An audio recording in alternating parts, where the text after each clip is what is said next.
Hello, comrades. In this episode, we tackle some more of the Lucky Nation. We attack their cities, we attack their fortresses, and we see them topple to the ground. We dig deep, we have fun. Like, comment, subscribe, and enjoy the video. But hey, welcome back everybody to the world of Alathumuya, the domain of typhoons, the fortress of Mondulainod, GraveGate. Thank you, Tommy. Welcome back. Your birthday's in a few hours? Well, happy birthday. I hope that you have a wonderful time.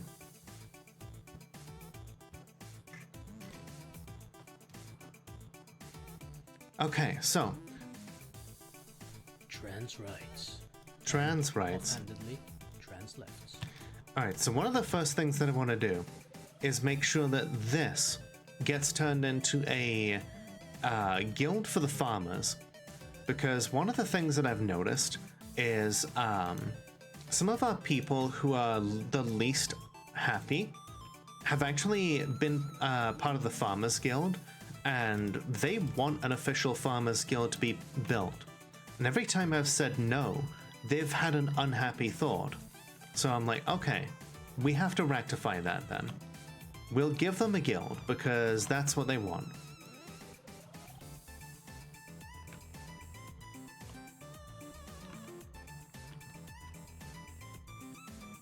In fact, you know what? Something else we should do, let's give people an alternate route to the tavern.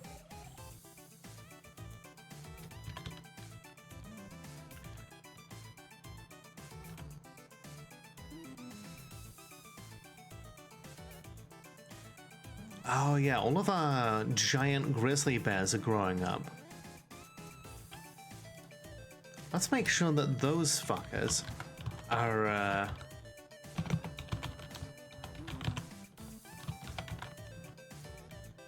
let's make sure that they are all trained up for war. Having a bunch of those to tear our enemies to shreds alongside our dwarves is going to be instrumental in making sure that they can get their carnage done, you know?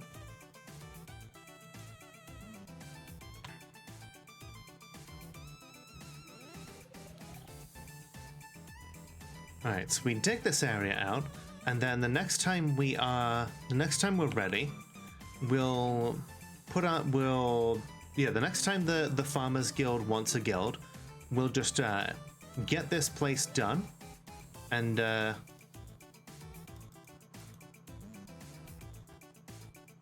we'll have this selected for the guild hall.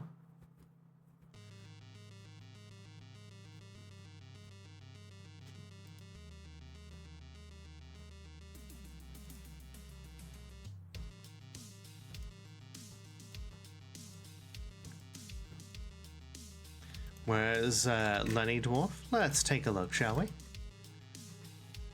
Lenny is currently harvesting plants from the fields. Look at that fine cap that he's got. Wants to spend time with family, but he does not know who his family is. Feels vengeful when joining an existing conflict. What conflict?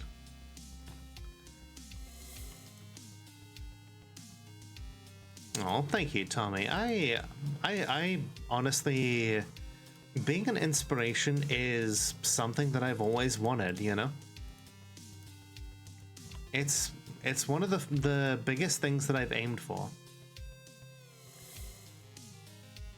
Oh boy, it looks like the people down in the barracks are having a bit of a tantrum. You know, you're supposed to be down here to work off your bad feelings.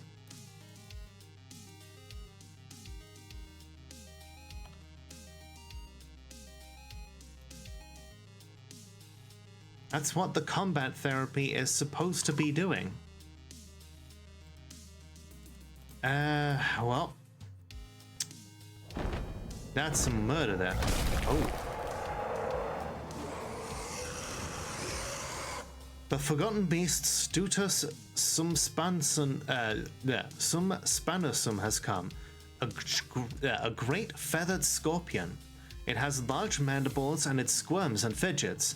Its rose taupe feathers are patchy. Beware its poisonous sting. Luckily, the caverns are all locked up, so we don't need to worry about that right now. We need to worry about the fact that a murder has just happened.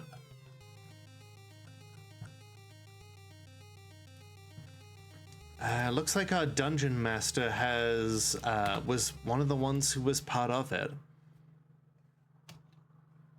And, you know, Mistem was one of the ones who was witnessed attacking people.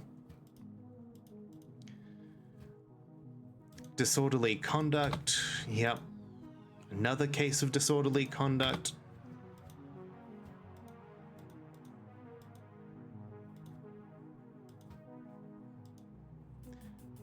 But yeah, now that I guess he's dead, so we can't really convict a dead person. Well, one way or another, he is no longer in the combat therapy, so let's get someone else who's like really stressed down there, shall we?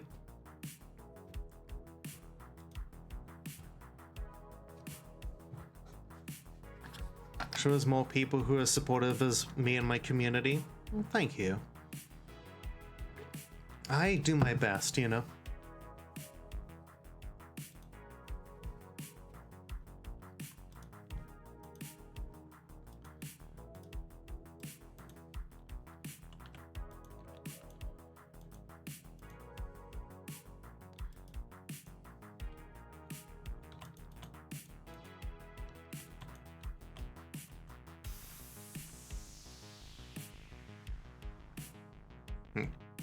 We can try. We certainly can.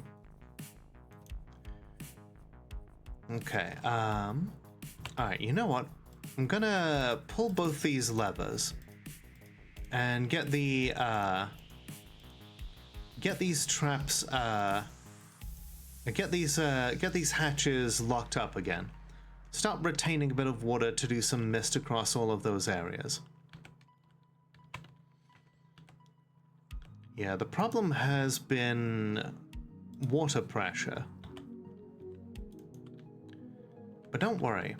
We plan to solve that. Like, we've got some extra flow coming in here. But I want to tap into the water in the river a little bit earlier.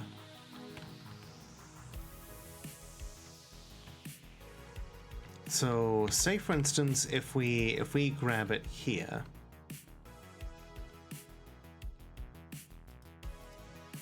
If we just bring it down as like an extra source, honestly, like the more sources of water we can tap into, the more directions that we can fill in this mist generator, the better.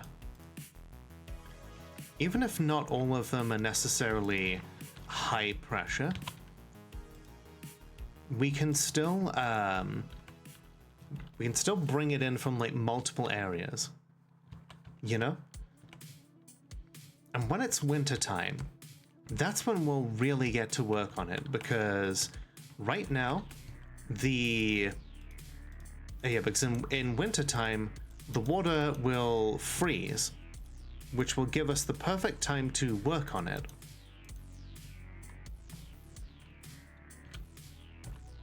Well, hey, Lilith, muscle weighs more than fat, so bear that in mind.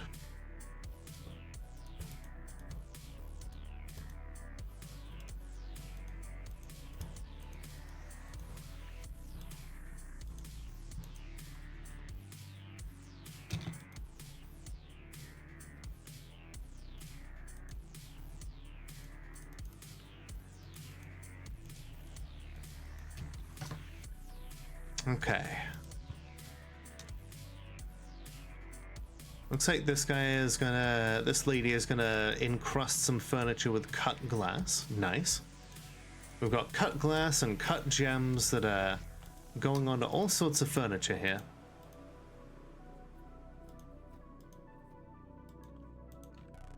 Yeah, best of luck with it, Lilith. Oh, something else that I want to work on here.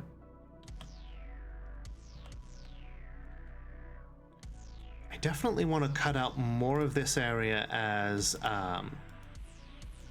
make this ready to be like turned into obsidian.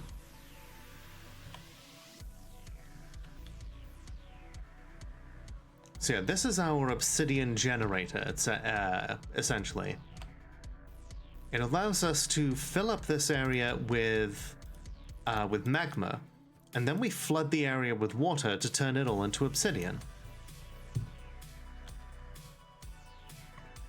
Then we can mine out the obsidian. It's free mining practice, and it gives us obsidian, which is really cool.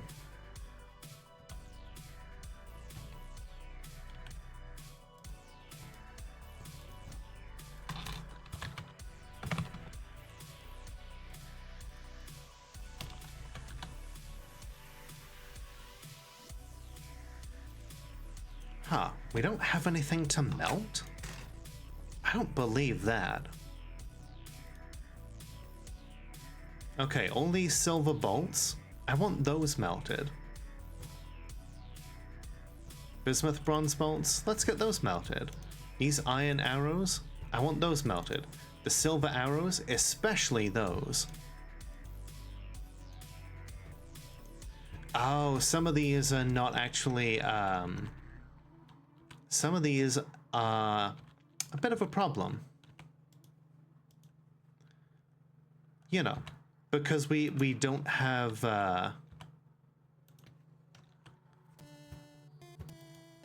okay, yeah, we need to get those people out of the, yeah,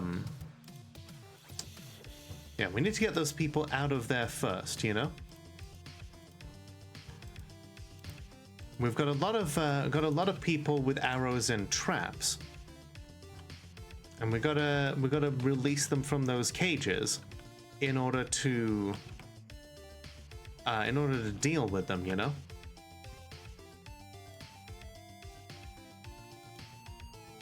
It'll be good target practice, it'll be good weapon practice for them, and it will deal with all of these captives from the Lucky Nation.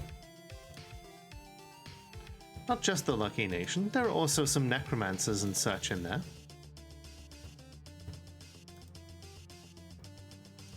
Deer people, skunk people, all equipped with weapons that I would rather they did not have.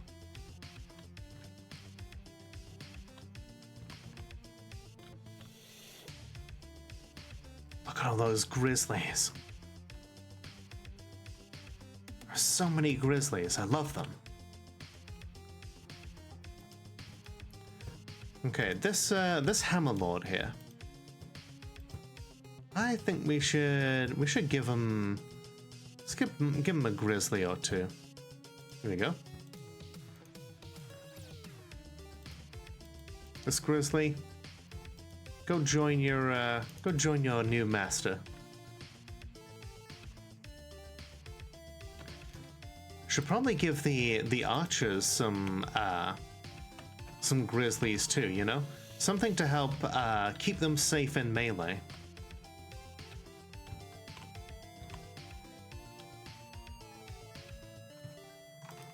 Let's see, Scooty is actually the member of, is the leader of my archers. Give them a couple of grizzlies. Because you never know, when you run out of arrows, you're gonna want a couple of grizzly bears that are 8 times the size of a regular bear. In, you know, at your back, you know, keeping you company. Besides, what if a forgotten beast shows up and you aren't in your armor? That's when your giant grizzly bear leaps in to help defend you.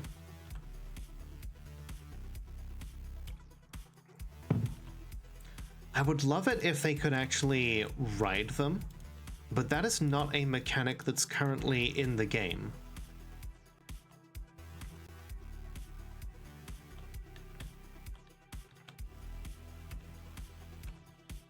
Okay, they're smoothing out this area for the guild.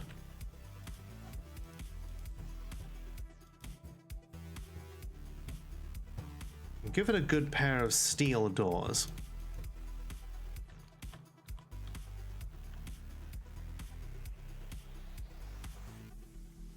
The tavern has been excellently renovated since last time. We've got chairs of platinum, we've got tables of steel and iron and bronze. We've got some really well decorated conglomerate tables here.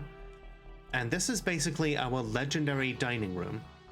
I've been looking at some tutorials, and recently the importance of having the dining hall be separate from the tavern has been pointed out, because they want to eat in the dining room and then play music and like sing and dance and socialize in the tavern, because that way they get a positive thought from eating in a great dining room, and then they get a positive thought from socializing in the tavern.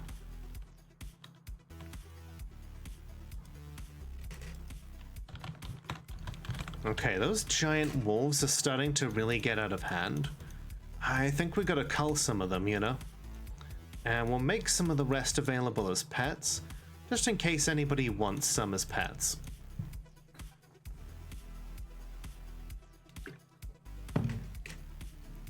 Oh, did you hear the word pets? Yeah.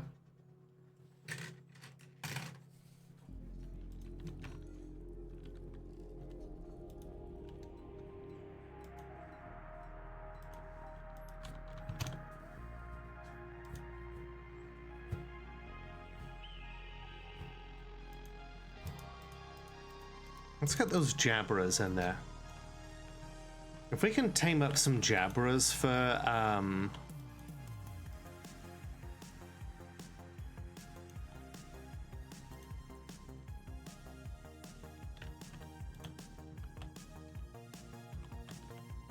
if we can tame up those jabberers, then they would be some fantastic mounts. Because a jabberer is a huge bird of prey. Think it's basically like a mega ostrich.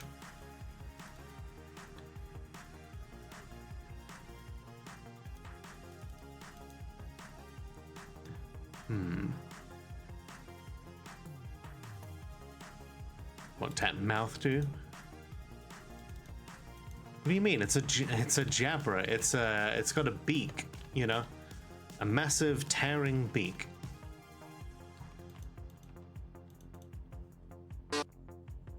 Hello, Life Forcer. How you doing? Alright, let's pull that lever, release that deer woman. Pull this lever, release those humans and such.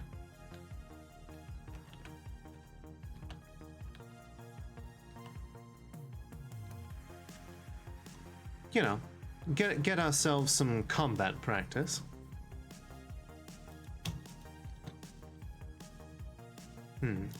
Looks like Uzal is practicing her sparring there.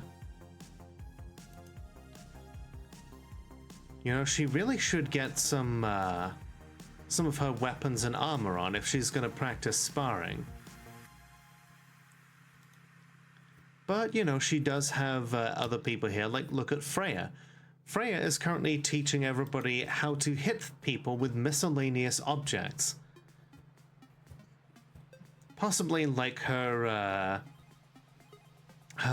flask here, you know.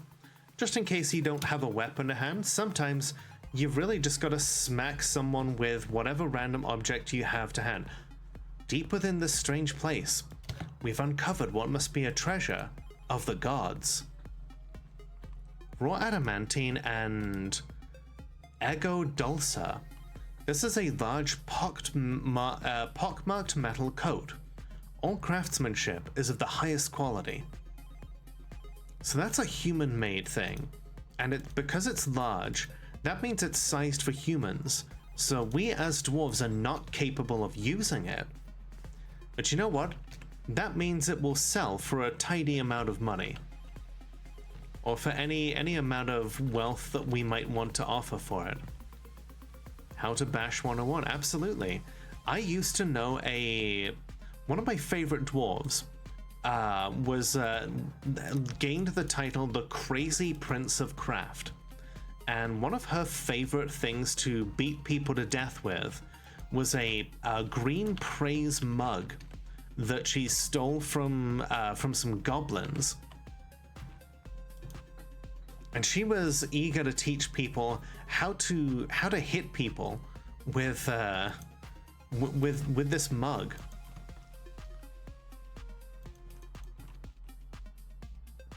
It was delightful. Okay. So we've got copper, we've got iron here. Just set that all to be melted.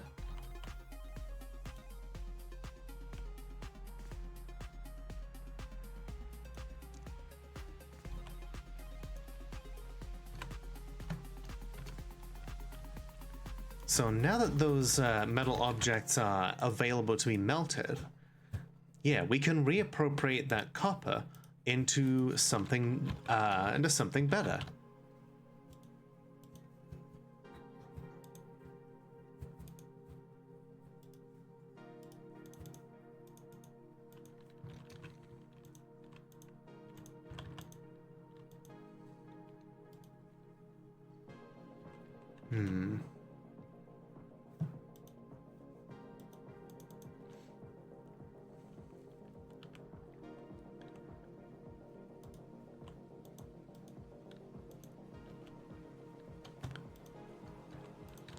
More digging. The digging is never done. There are always more holes to diggy. Okay, let's see. We'll have someone dig up there. Hopefully there's not magma there.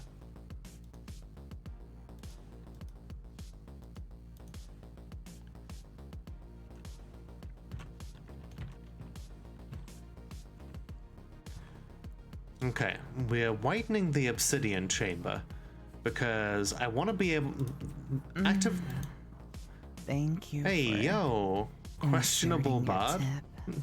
Thank you for the 69 biddies. Nice. How you doing tonight?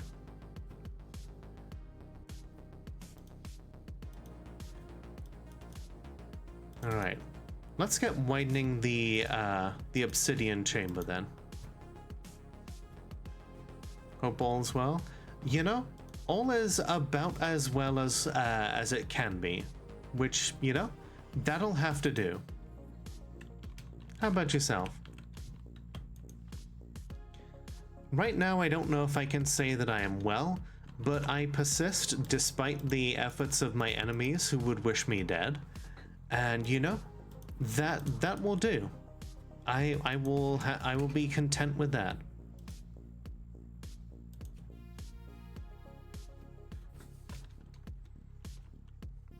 I hope that you had a lovely Christmas.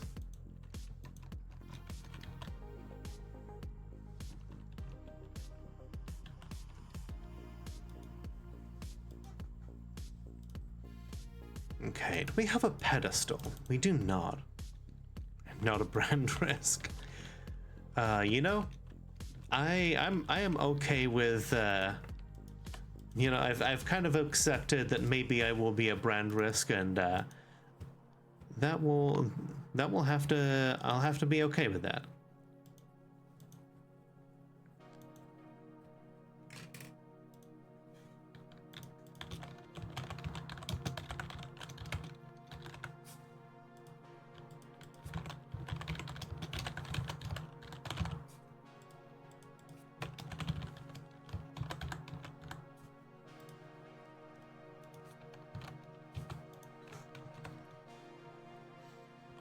We've got a lot of copper, so we can put stuff to. We can. Oh hey, it is medication time, everybody. Remember when Disney scrapped that show 'cause an episode had a trans girl? Mm-hmm.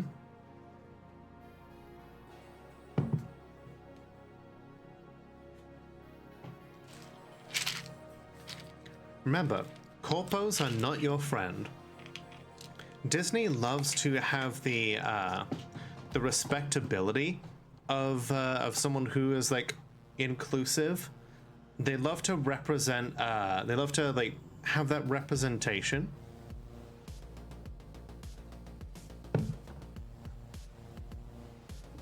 They love to be able to pay token adherence to. They love to be able to pay like token representation of minorities, especially during Pride. But when it comes to actually showing us in a positive light, they stop hearing it round about you know, whenever conservatives start expressing outrage, you know. Let's see. The Lucky Empire wishes to parley in order to avert loss of life. All right, let's take a look.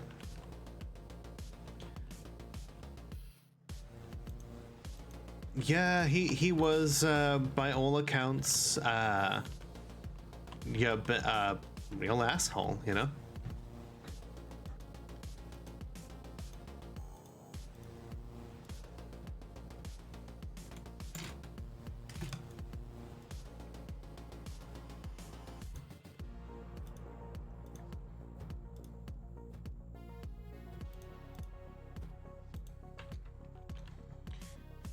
Yeah, rainbow capitalism, backpadding.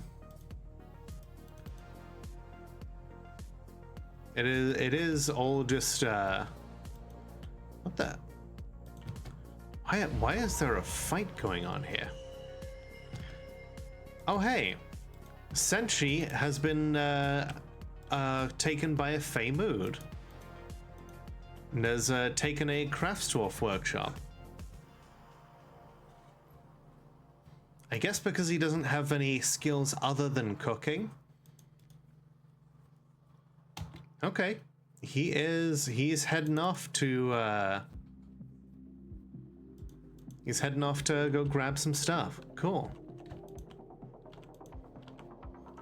I guess we'll see what kind of artifact he makes.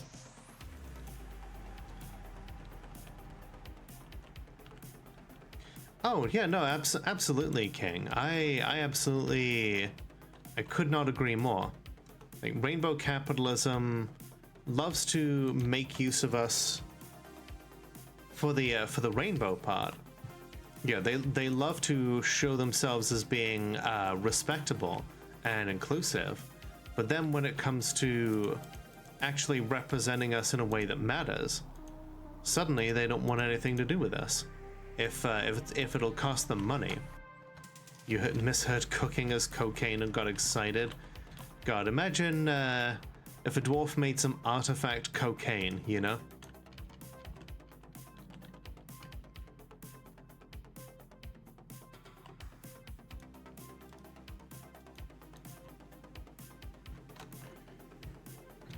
All right, let's get everybody in the burrow.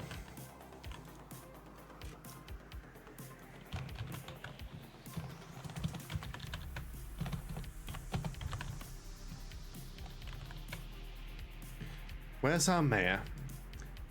Okay, it looks like our mayor is heading on out to conduct a meeting. Exactly, yeah. We never get like proper queer media under people like Disney.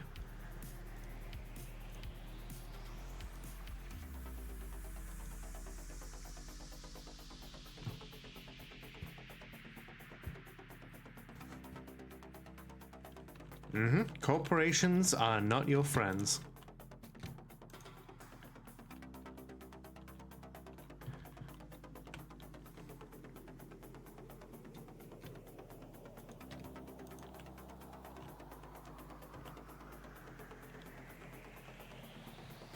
Corporations just want to act like they're your friends. They just want your money.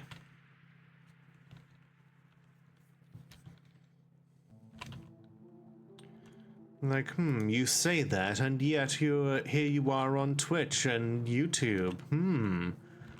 Checkmate, gaytheists. I'm very intelligent.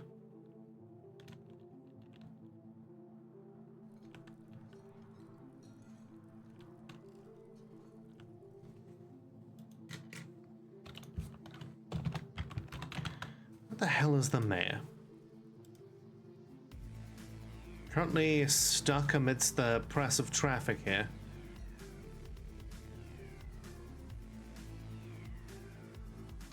Trying desperately to attend parlay, but being like pushed aside by all of these like wolves and such. Okay, yeah, I think okay.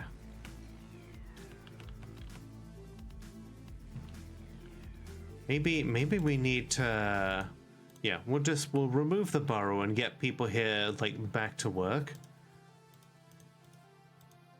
I think we need to start doing stuff to relieve the foot traffic here.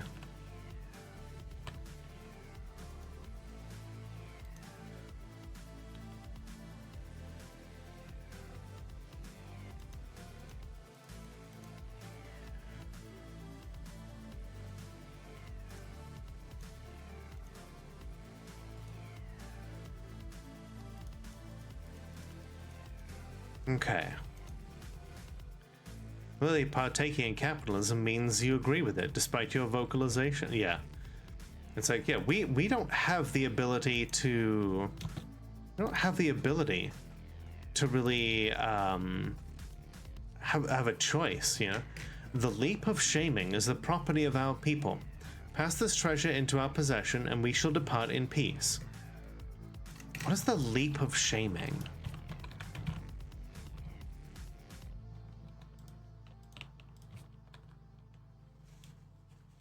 No, that is Bob the Builder's family heirloom. He named that weapon himself. How dare you claim to have ownership over this particular item?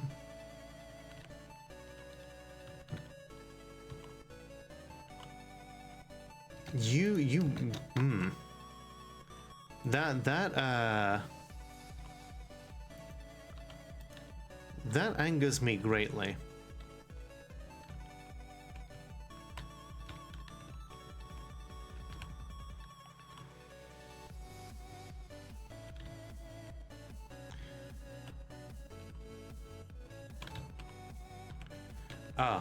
It appears they have grown tired of waiting for an answer. Either that or I clicked no. Either way, we are not going to allow them to... We're not going to allow them to just hold our stuff to ransom. Alright, Tower Guard, volunteers... get up to the top of the tower.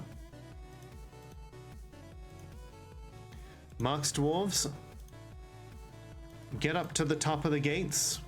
We need your bolts there.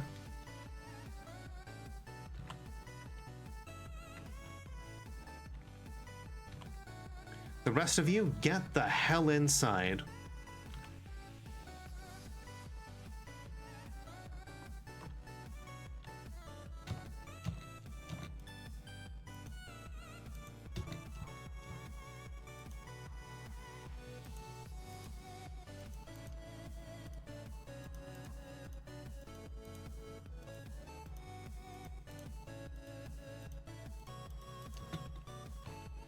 We've got a sizable amount of dwarves of all sorts here. All right, get in. A large number of melee-focused dwarves, and then the marks dwarves will rush up to the top here, and they will be ready to rain down fire upon the enemies of the Lucky Nation as they make their way here.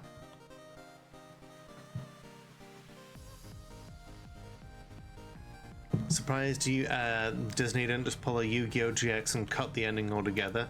God, yeah, I spent a lot of time like watching the end of like Yu-Gi-Oh! GX as like a dub, you know. Rather like as a I watched a whole bunch of the fan sub because that was the only way that I could pick up more of it, you know.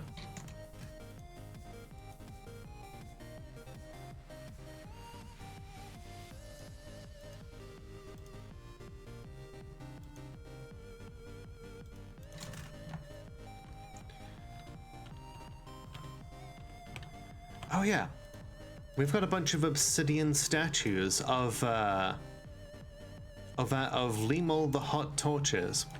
So Lemol the Hot Torches is a particular god. She takes the form of a magma crab, and she is the goddess of volcanoes. And you know, since we've got a temple down here of the Great Magma Sea, it makes sense that we pay homage to her glorious crabness by building a bunch of statues in her likeness right above the magma sea.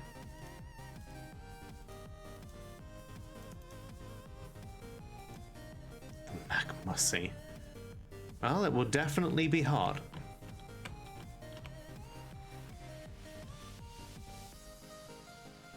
Alright, you fools, what are you waiting for?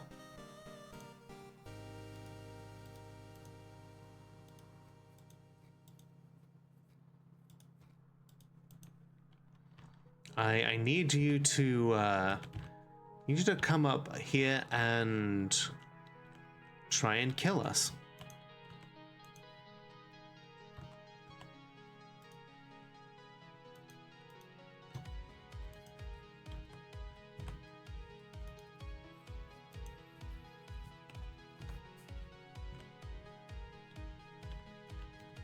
Where the hell are you going? To fill your water skin? Glory to the crab. Well, you know, there's literally only one dwarf in the entire fortress who worships Lemol the Hot Torches, and that is Zandosha the Chosen Smith. If Shadow's the ultimate life form, why is he not a crab? Exactly. So yeah, this poor child is haggard by his existence. So we've tried desperately to turn his mood around. In fact, you know, why bother waiting for a petition for this one? After all, we've already had multiple requests for it to become an official guild. Let's just get ahead of the curve this time. Okay, meeting area. Make it a guild hall for the farmers.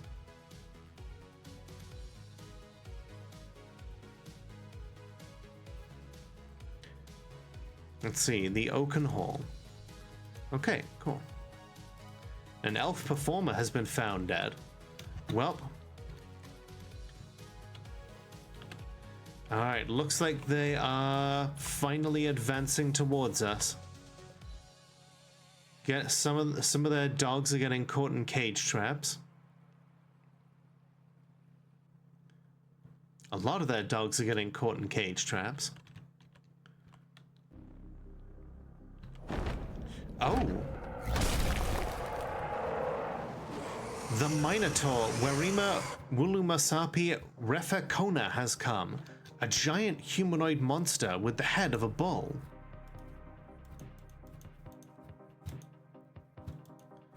"557 years old, and also has no armor or weapons. She's found a random goblin who just couldn't make it into the fortress.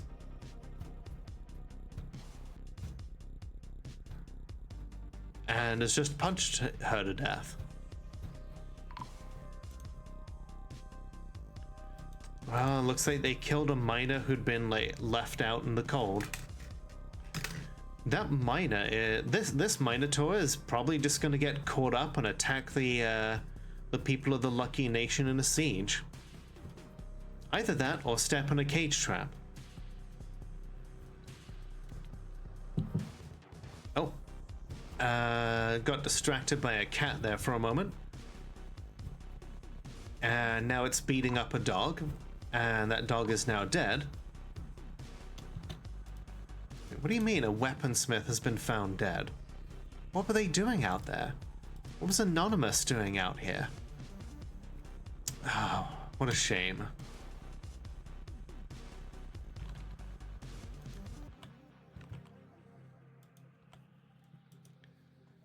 Looks like a human just got caught in a cage trap. Oh, this, the Minotaur is being attacked by a whole bunch of archers, and they just riddled her with arrows. What a shame.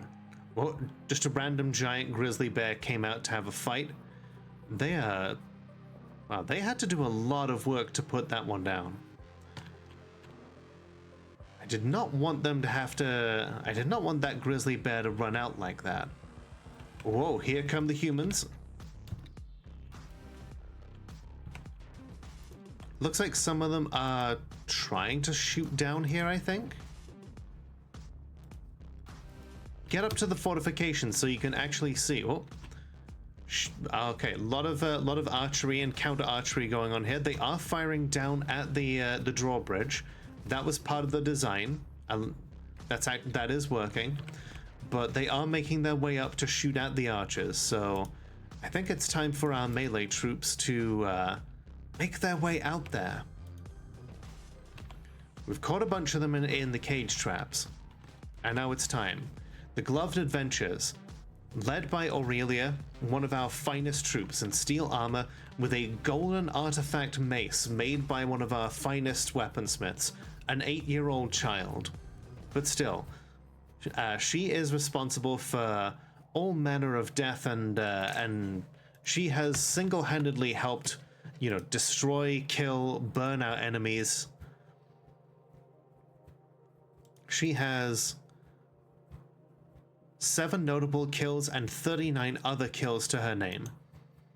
Yeah, she is backed by all manner of like masterful dwarves here. The Tower Guard, each one of them with a powerful spear, each one of them clad with an adamantine breastplate. The Volunteers, people who were originally going to be turned into intelligent undead before I decided against it, all carrying some very awesome weaponry as well. 30 melee dwarves here. They have a bunch of skunk people. Small, insignificant. Deer people? What do these deer people even have? Bronze? Iron? There was no love in these crafted into these weapons. There was no artifice, no craftsdwarfship. These things, insignificant. We will break them before us.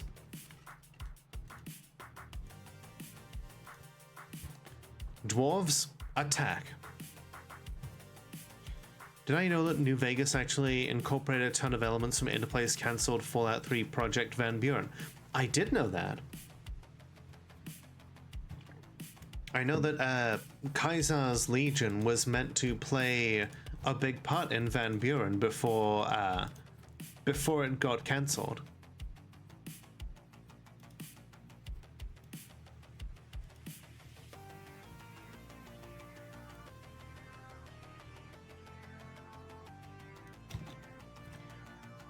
Alright, charge outwards there, dwarves. Gotta go rescue that one Marks dwarf that went out onto the drawbridge like an idiot. Oh, that's a lot of teeth going flying there. Already, the existing enemies that we ordered them to kill are dead. Another 3. Easy. Speaking of cancelled games, a nearly complete Battlefront 3 got leaked. Nice. We love seeing those releases that would otherwise just be completely buried. They are firing a lot of arrows at us, but Zuglar here, Zuglar Begin Pillars, the sacrificial dirge of paddles, is in a martial trance. Look at them. A legendary fighter and hammer dwarf.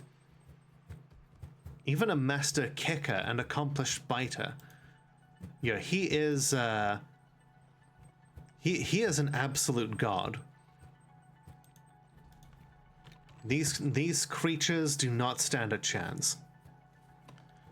Combined with the full weight of our greatest masters and some giant grizzly bears to boot, the Lucky Nation's luck is running out.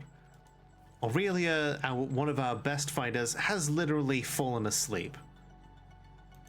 All of her legendary dwarves are out there fighting for our lives right now, and she's just sleeping on a wooden floor.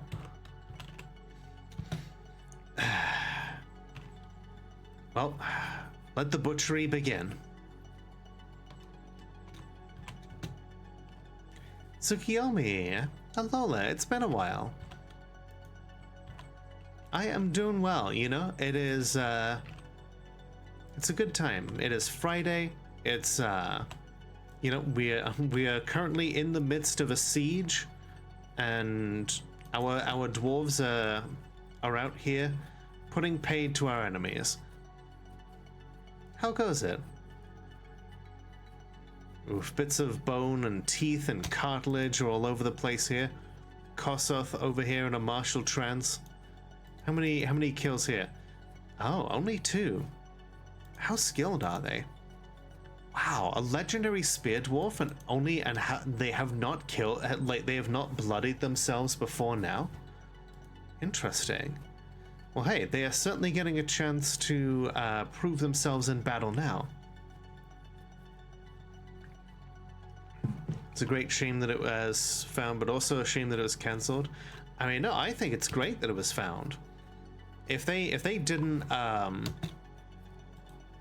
if somebody didn't like find and dredge up the unfinished version, then it might never have seen the light of day, and we might have been deprived that. Ooh. Senshi of GraveGate has created Rumad Einem, a pig bone figurine of Carol Rope Clobbered. He offers it to the Pale Jesters. Alright, looks like their melee troops are scattered and broken, and all that's left are the ranged people who are just firing from the back, dead.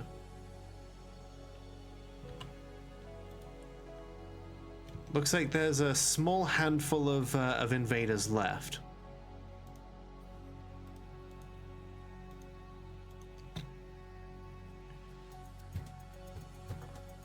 Just now goes about the grim business of wiping up the last few remnants of their force. The rest can run.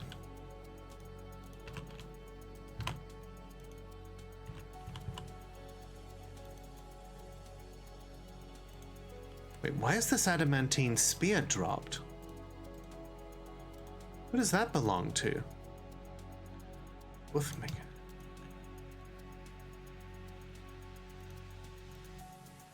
Surely that belongs to one of the Tower Guard. I'm pretty sure that belongs to Petra. Why did they drop it?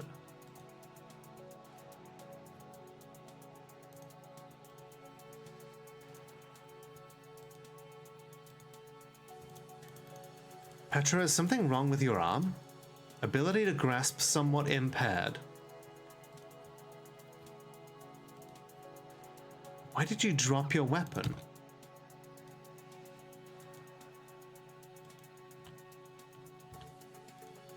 It says that she's injured. That's a shame. Maybe it's a war injury.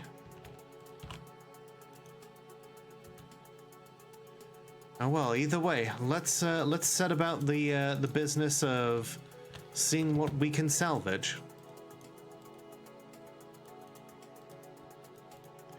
All right, dwarves, the siege is over. We may have lost one or two, but now we begin the business of melting down the enemy's gear.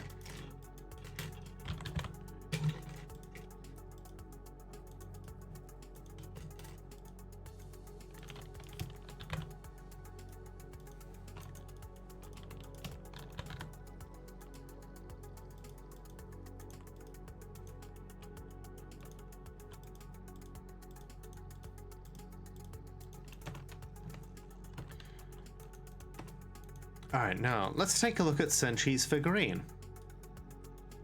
Its name translates to the dull requirements. This is a pig-bone figurine of Carol rope clobbered. All crafts dwarf shippers of the highest quality. Let's see. Carol rope clobbered is surrounded by dwarves. This artwork relates to the ascension of the dwarf king Carol rope clobbered to the position of the king of the Key of Slaughters in 169. The subject menaces with spikes of pigbone. On the item is an image of the wave of kissing the iron shield in obsidian. On the item is an image of broad crosses in cave spider silk. On the item is an image of Queen Uzal the Ambitious, the dwarf, and ratweed. Queen Uzal is devouring the ratweed.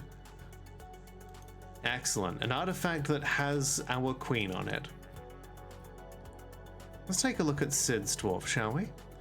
She is currently hauling something to put in a stockpile by the look of it. Oh wait, she has nothing here.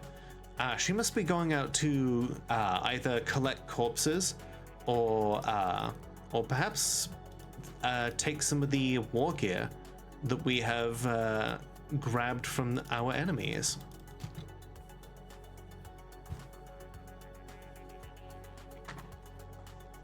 Okay, and now she's gonna go harvest some plants. Oh man, like a lot of this has ended up going rotten. I guess that's what happens when an enemy siege interrupts the harvest. She feels satisfied at work and also satisfied after improving growing stuff. Oh man, she's seen all the bodies and all the vomit and she's just trying to help clean things up now. Okay, she's grabbed a whole bunch of the clothing from the bodies of the fallen. She's like, yeah, we'll get this in we'll get this stored. There might be some of our like human or like bird people occupants that might want some of this. Excellent.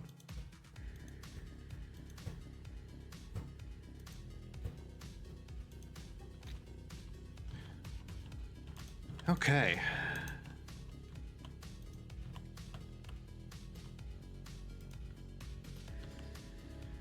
Well, that was brutal. But it was also but we were also victorious.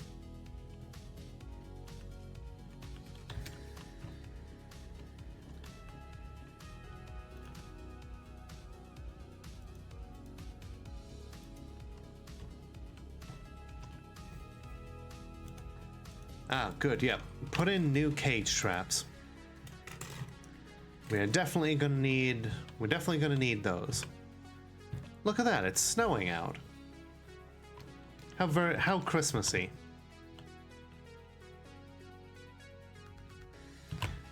In fact, you know what? Let's see. We've got a fair bit of silk and wool.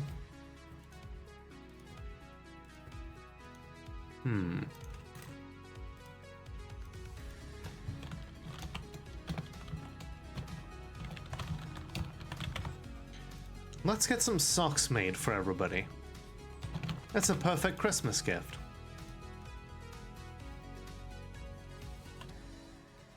Victory indeed. Drink deeper, victory. Remember those who fell.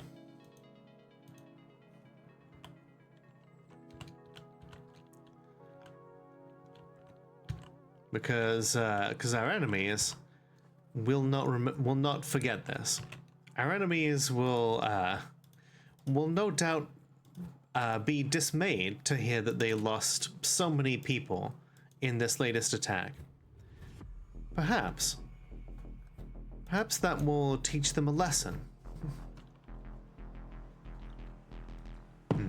Have a good night, Tibbs. Thanks for being here. In fact, you know what? I say it's time for a little retaliation. The people here of the human castle of Spraystorm, I think it's time that the Gloved Adventures go out and attack that place. After all, it's a castle, a symbol of our enemy's power. We need to start teaching them that they are not invulnerable.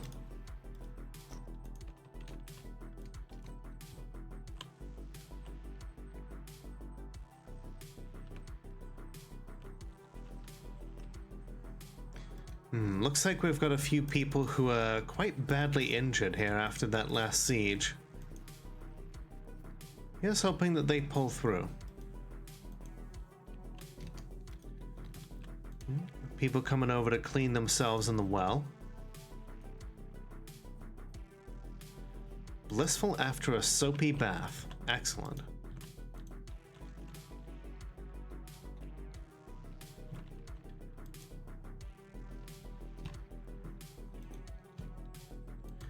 Looks like we're grabbing all of this armor.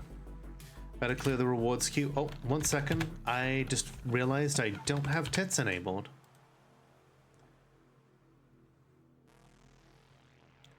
How could I forget to enable tits?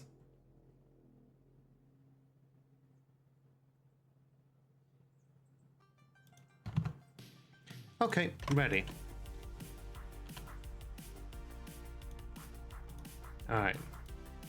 With that, get dumping all those corpses. It's gonna stink out here.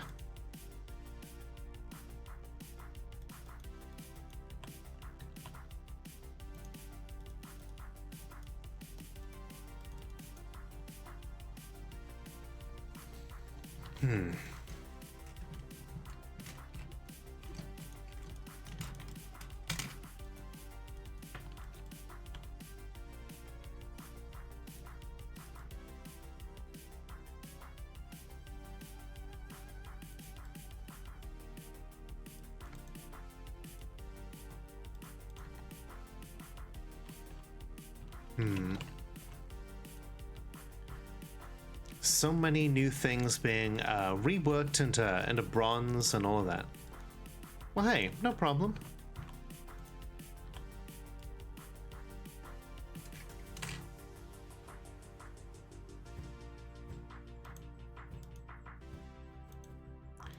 No problem at all.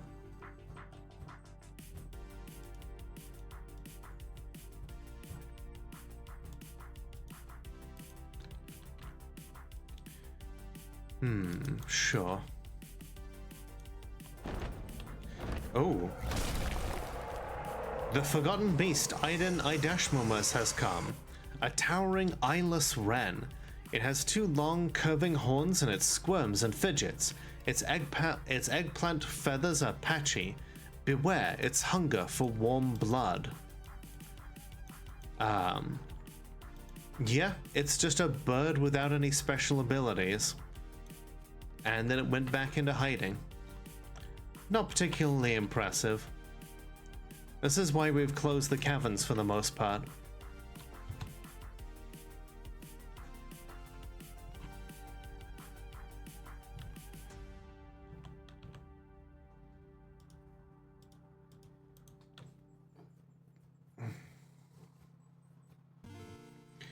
I mean, yeah, for the most part, you shouldn't need to worry about that. That's just me forgetting on my own time.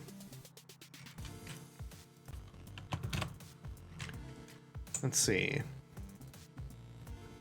Yeah, Zandosha's still, okay, felt satisfied while yelling and crying on someone in charge. Okay, good. Felt blissful remembering sleeping in a great bedroom. We're trying so hard for you, little dwarf.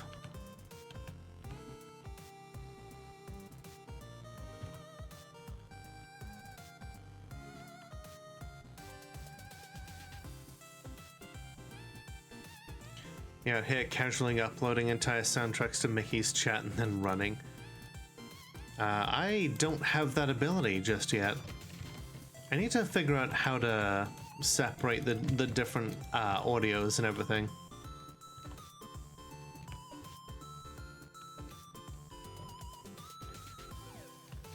Okay, let's get those extra stairs in place, because this whole area is just absolutely choked with foot traffic.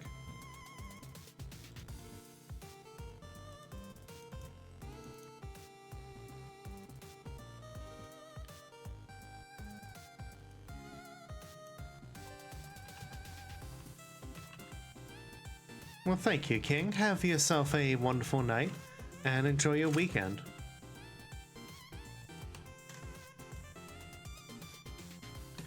Well, Ash, I enjoy my lesbianism regardless of whether it's on ice or not.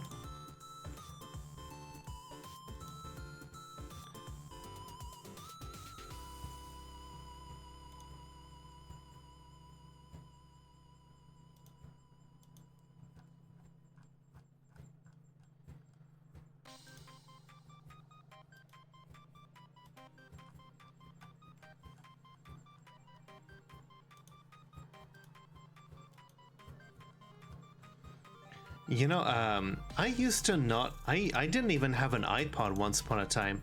I had an off-brand MP3 player that I used. Like, I was... I don't even... like, it was this little cube.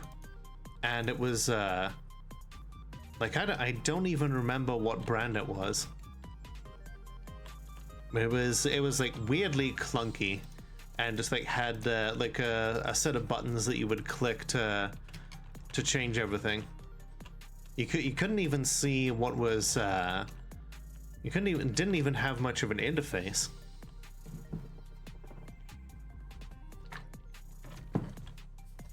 Like, I honestly don't even remember what brand it was.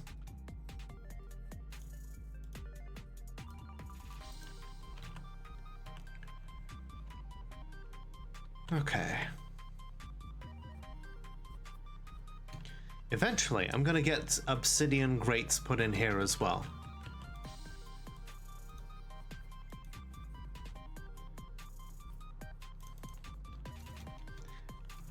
Hey, hey Orion, how you doing?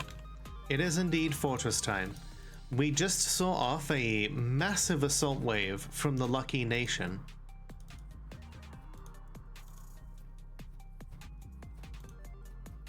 They did a vicious assault on our people.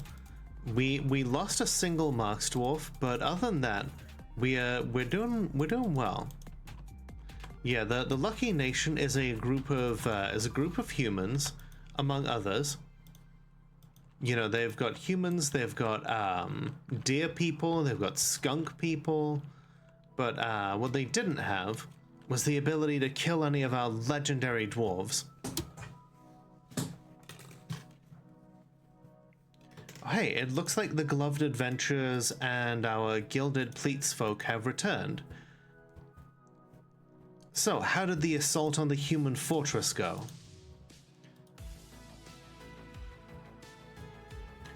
So, it looks like the Key of Slaughters attacked the Fellowship of Periwinkles. We had an excellent tactical plan. Striking down humans all over the place.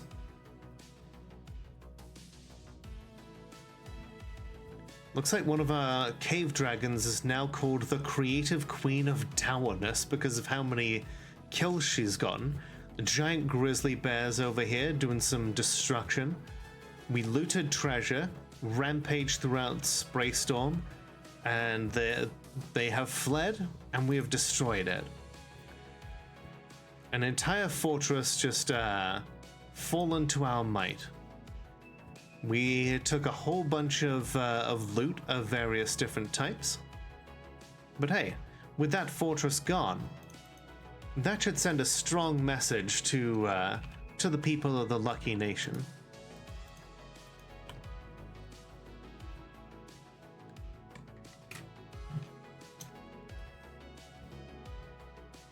They sent a big old attack wave to try and take us down. So we, in kind, you know, destroying one of their places. They invade us, we invade them right back. Okay, looks like those extra stairs are coming in handy. Those camels are just kind of wandering around. We really have no need for them. Let's just butcher them before they starve and just start stinking the place up. This giant loon as well. I got no need for it.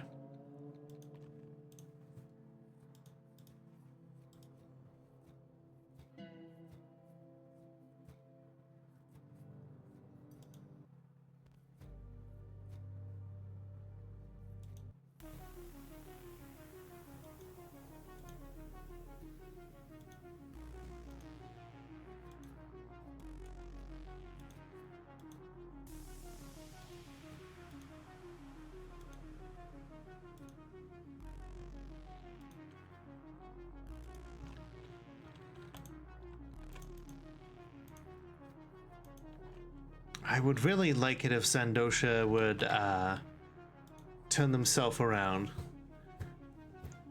Blissful remembering dining in a legendary dining room. Alright, let's see. Friege Dwarf. Friege Dwarf is currently, where are they?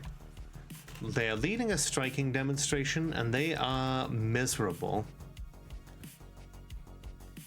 Felt satisfied upon teaching striking, felt euphoric due to inebriation, but other than that, they are not very happy at all. Alright, we've got some water pooled up here in the mist generator. Let's get them working on that. I'm doing what I can, Ash. This is why Friege is down in combat therapy.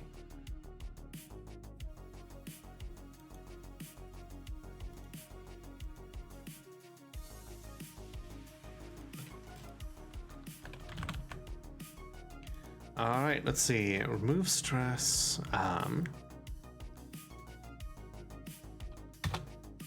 Command finish successfully. Okay, I don't know if it's worked. I guess we'll see. Okay, good. Release the mist.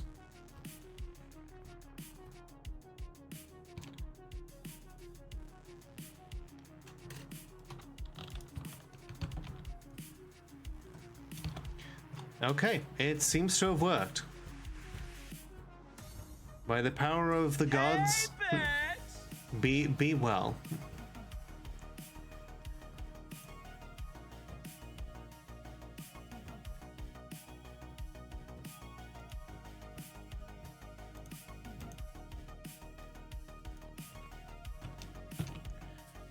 Alright, well, since she is feeling ecstatic.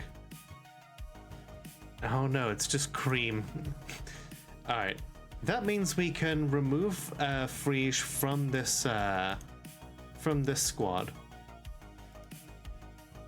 Because Friege was only in that squad in order to work through her feelings. So now we get to put a different dwarf in there, one who is currently miserable, and get them to work through their feelings. Friege can drop off their stuff. I learned about armor. That was satisfying.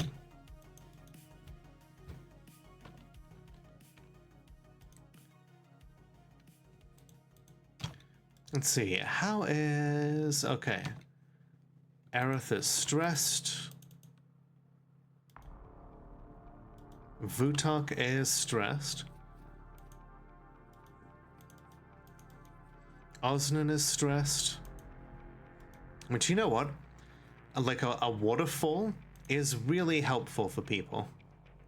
Just drank your ice cream. Well done.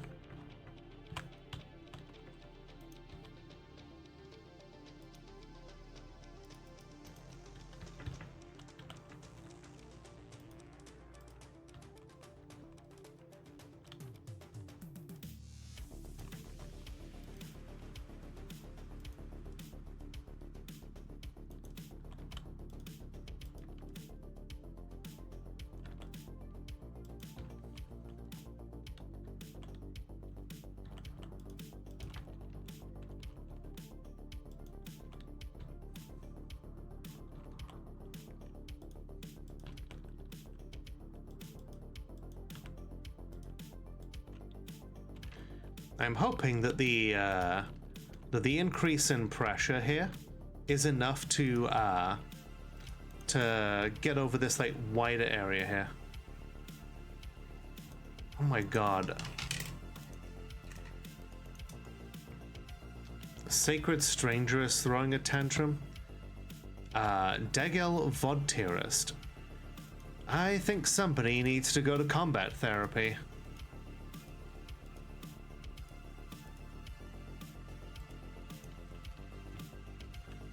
Well, hey, Bugflower, thank you very much for stopping in. You love my voice. Thank you. That, you know, I never get used to that. Thank you. It means a lot to me. And yeah, I'm sure Ash will be very happy knowing that you are a fan of a particular webcomic, judging by your name and profile picture.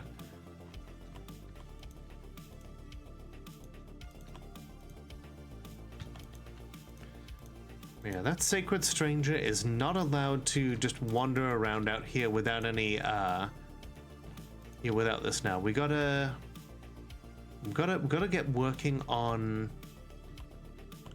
making sure that their mood is doing better. But yeah, thank you for being here. I really appreciate it.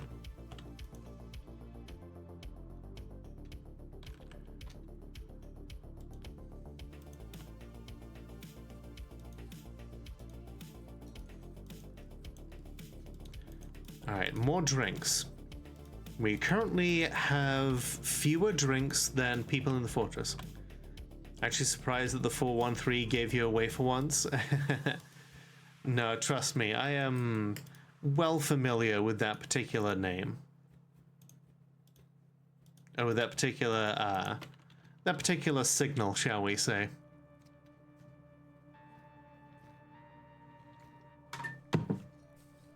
Have a good rest of your night. Yeah, there's definitely a few stank clouds. Some stuff here died.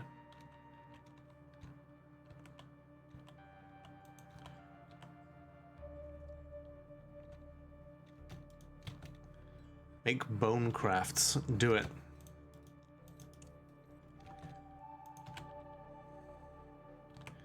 Everyone gets happy after, like, crafting something.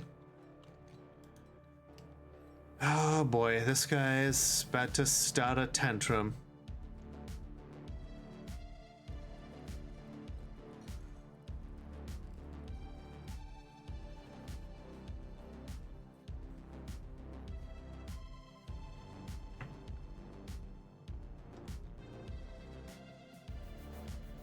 What are you going to start a fist fight with, my guy? I don't know, but y'all had better get the hell out of the, this tunnel real quick. Once we get into early spring, this stuff's gonna start melting. And then you're really gonna want to get the hell out of here.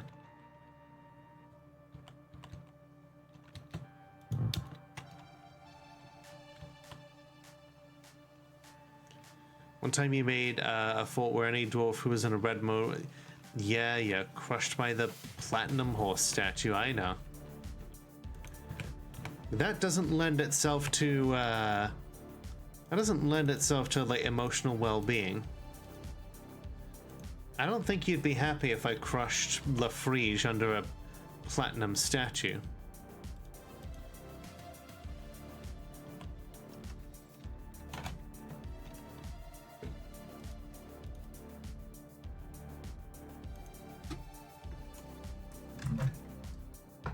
What you doing under there, Zelda?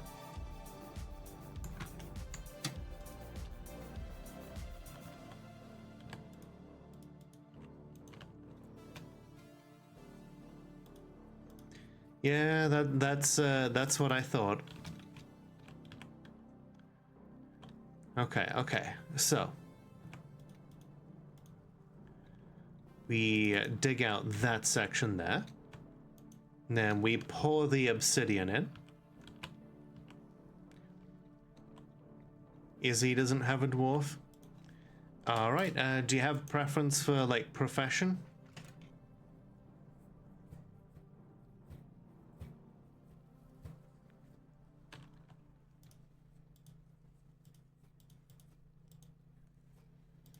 The most annoying dwarf. Let's see.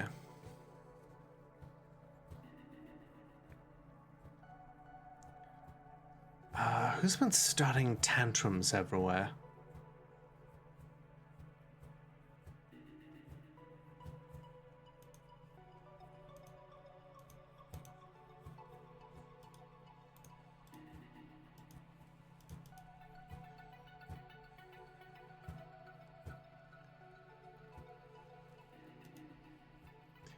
You know what? Yeah, this is one of the most miserable ones. I think they've been doing some tantruming, so you will be Izzy of GraveGate.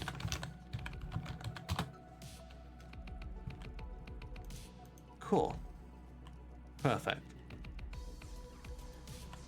We're gonna try hard to bring everybody back into into something like normalcy.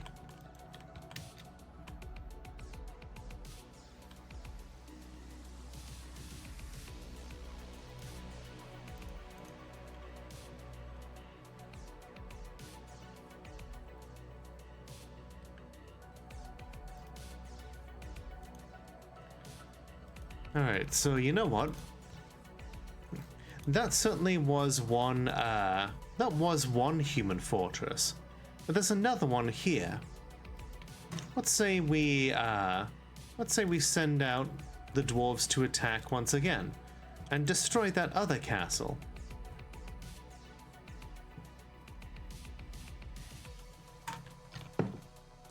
Sounds about right.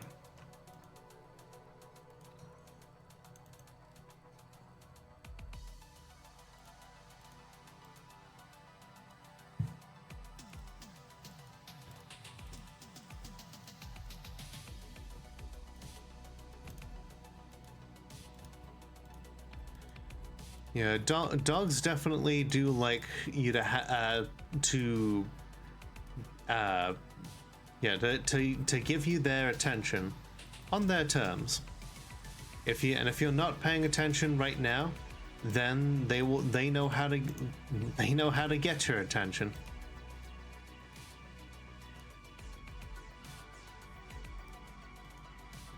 Yeah, we'll put some nice tables and chairs in here. Get that all filled out. Faces under your bed. Aw. Why is there rotten jaguar meat here? And why was it forbidden? Oh, man. I don't know why someone brought jaguar meat into the library and then didn't eat it. Come on, dwarves, what is wrong with you?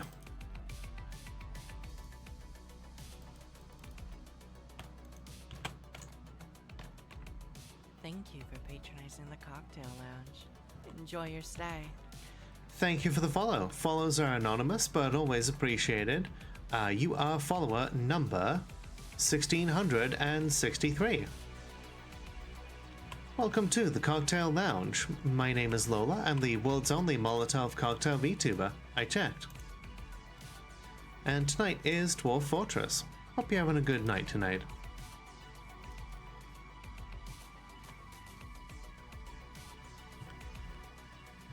They patched that. I think that sometimes happens if a warrior drops and gets interrupted. Yes, I do in fact have a plush.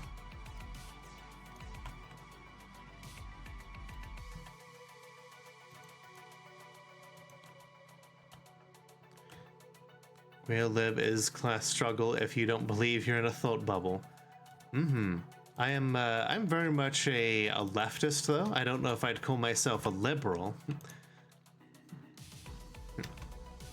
We had a joke about that before. It was, someone in a YouTube comments section called me a fatherless liberal the other day, and I was like, how dare you call me a liberal?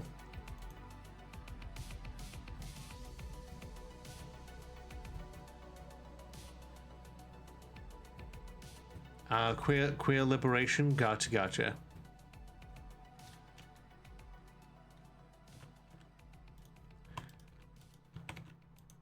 We do love some queer liberation here, absolutely.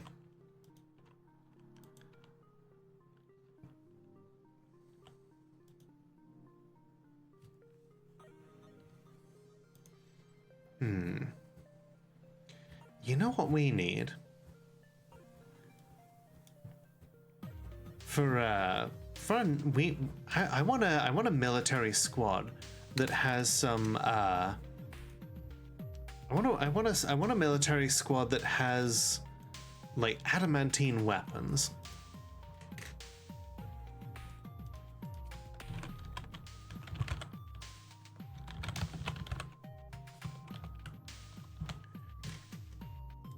Ten adamantine short swords. Our finest smiths will get to work on some amazing weapons here. Be weird to see a lib talking about class struggle. Well, maybe they'd be in the first steps of radicalization, you know?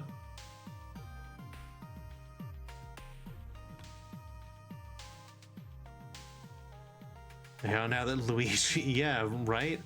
Luigi is like Luigi is an introduction into class struggle for all of the libs. They're recognizing that, you know, maybe we need to do more than just you know, go to brunch and drink mimosas and like make fun of conservatives. Like making fun of conservatives on Facebook is like all very well and good for like your average lib, but you know, that isn't going to make any like actual change. That isn't gonna do any social good. Sometimes things just have to happen, you know? Father-in-law is a plumber for decades and he's a massive fan of Mario. Well, I hope he's also a massive fan of Luigi. I think you'll definitely find fans of Luigi here. You know, it's good that Mario has an older brother who's willing to do heroic things.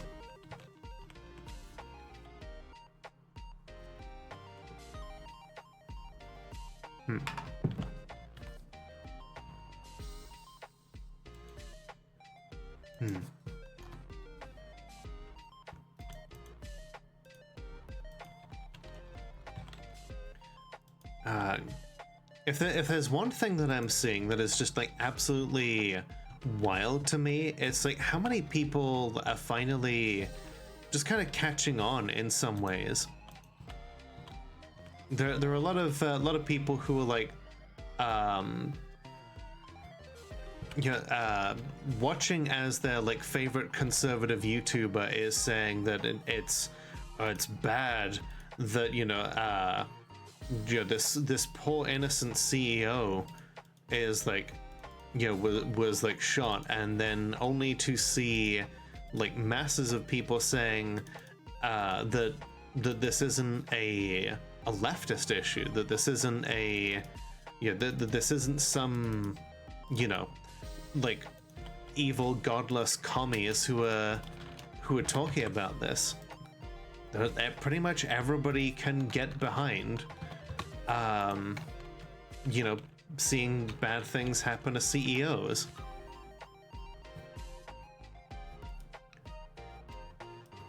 Alright, let's take a look at the, do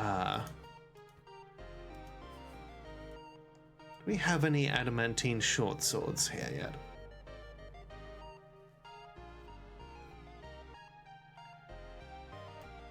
I would like to see.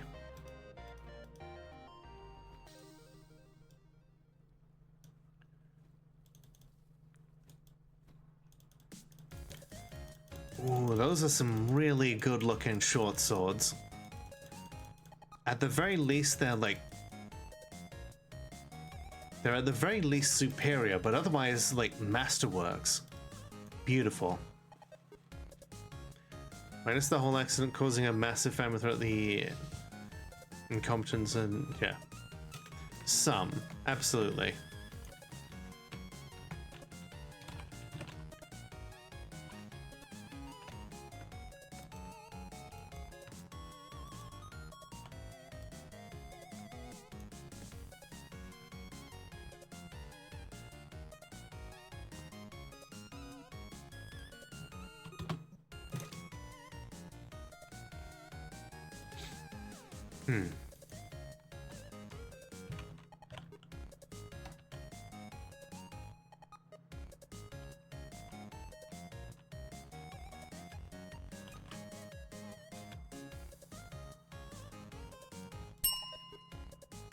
Hello, the Blue Lobster. How you doing today? Alright. Zelda is looking kind of sleepy, but it is also time to feed her, and I should probably get up as well. So I suggest that everybody, we'll take ourselves a little break here.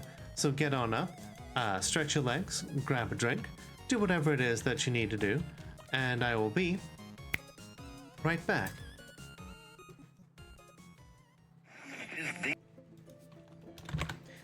Oh hey, welcome in, Raj. Raj or Disha, depending on which one of you it is. And welcome back, Lilith. Hope you're getting your reps in.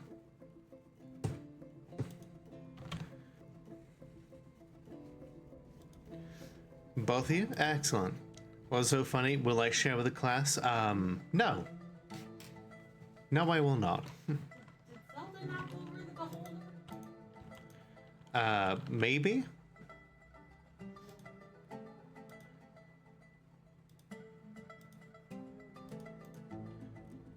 Oh no. Twice the average lesbians, twice the chaos? Hell yeah. Aban Turel Avos, the Mason, has been cursed by Anne Page Silver. Why?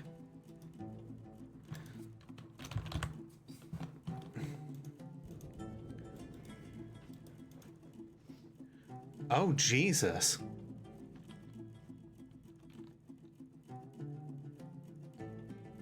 Where is Aban?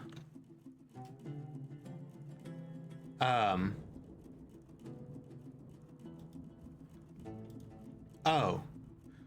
That's Aban. They're a were-squirrel.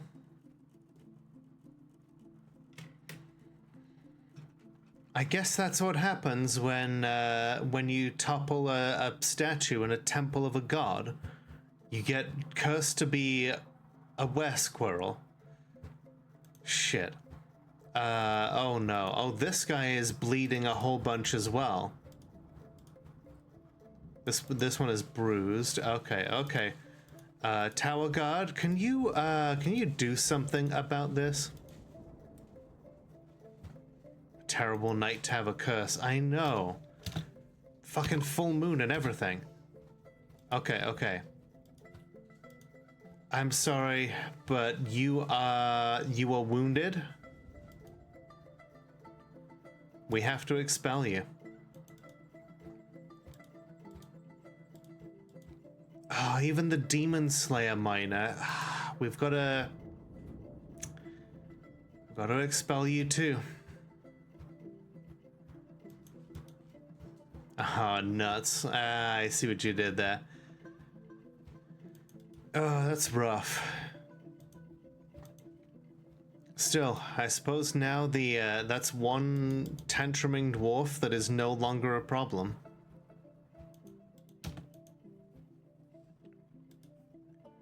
Well, throw its corpse into the trash compactor.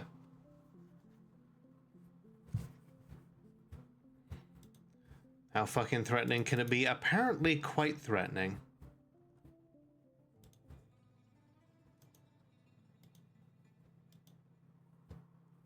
What did I call you? Nothing? I mentioned a were squirrel.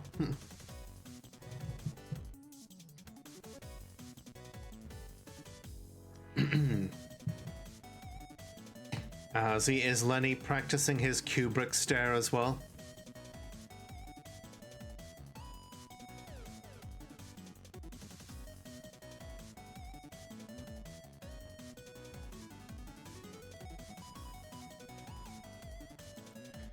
Alright, well.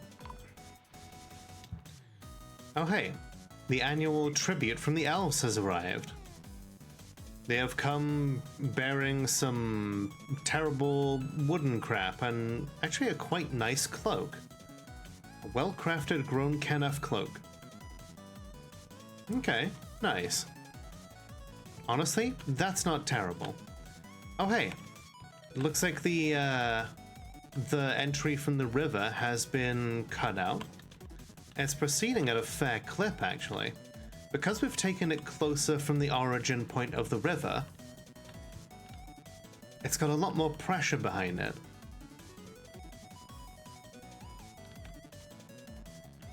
So hopefully that means more,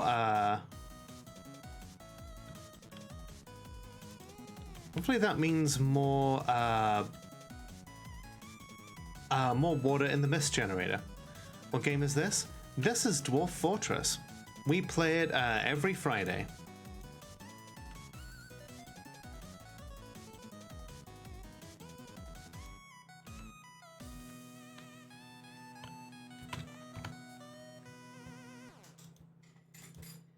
It's basically a fortress. It's a fortress management sim, and also just a thing for making stories, having cool adventures, and in this case, conquering other places. Aurelia led the attack on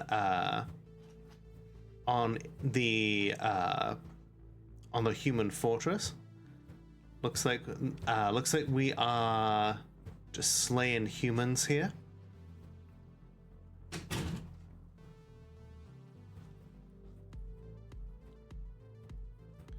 Another human shot and killed by Scooty-Loo. Excellent. We looted treasure, and the remaining people of the Lucky Nation fled the castle.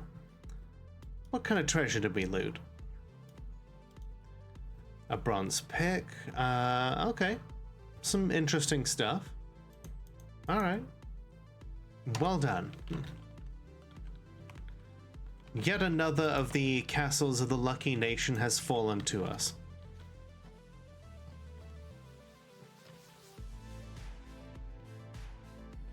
Okay, looks like the moat has finished thawing out.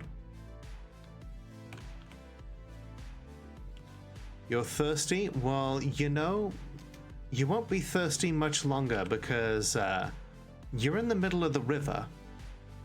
You should get out of there.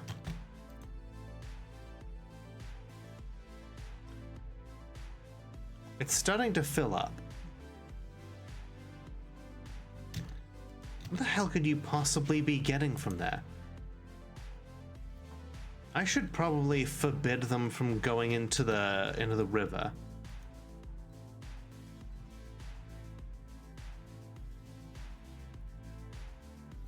Okay, restricted area. Yeah, this whole area here, restricted. Don't go in the goddamn river. I guess they're going to pick up stuff that's in there since the river is not entirely full right now. There's like loot that they're picking up.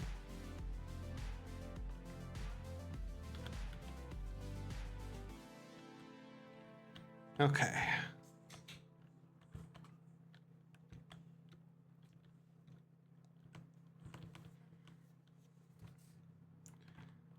You usually just teleport anything in rivers so they don't even try.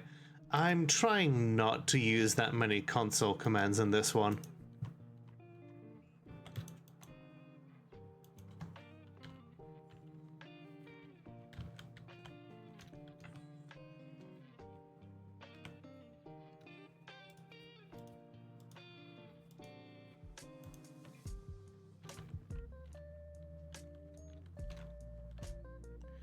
Okay. Ba-ba-ba.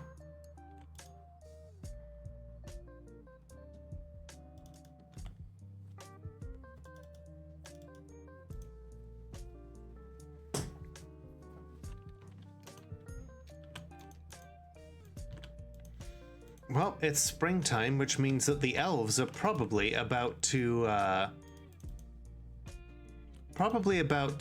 try and murder us all again. I was beaten with the hammer. This leaves me so shaken. Well, maybe you shouldn't have, Okay, what exactly did Aerith do here to deserve being locked up and also beaten with the hammer? Violation of production order. This fucking elf has the audacity to be like ordering so much. I really don't.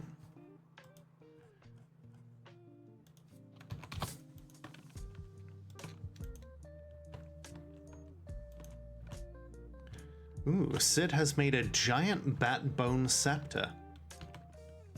And it's a masterpiece. She's getting really good at bone carving, I guess. Good for her.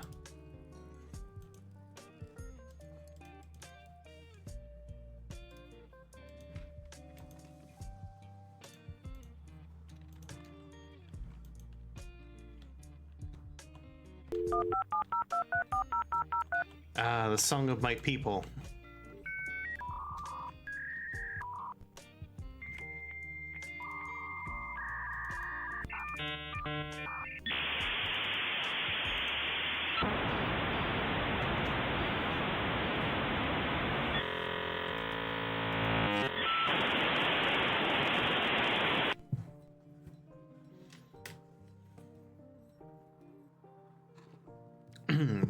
Decided you wanted to get Oracle cards? Nice.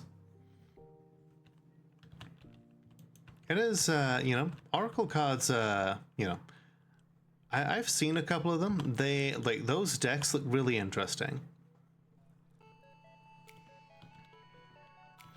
Plus, they don't have the usual kind of, restrictions or attitudes that are associated with tarot.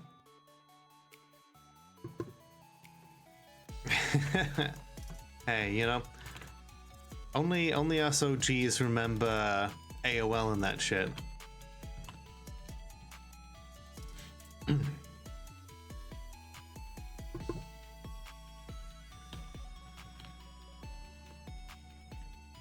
I remember it became like a running joke. Like, even AOL adverts in the UK would have people who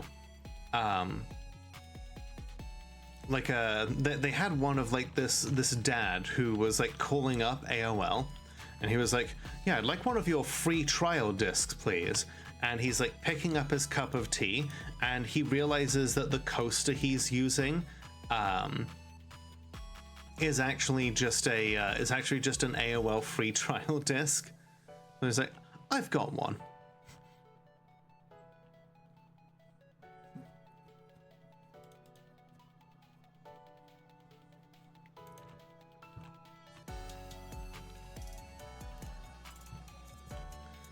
Okay, good. The second obsidian door for this temple is complete.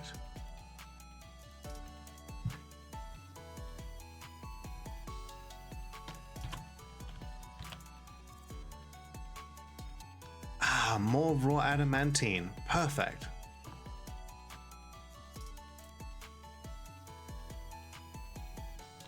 You don't even get that many demons? No, Ash. You are the demons. And then Ash was a zombie.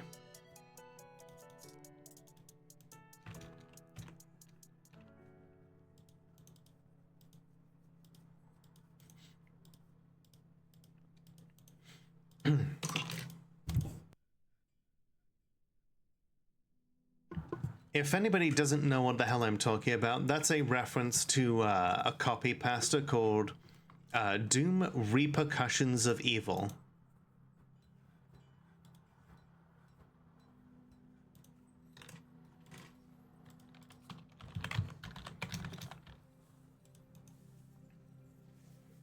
Just like spoopernatural, indeed.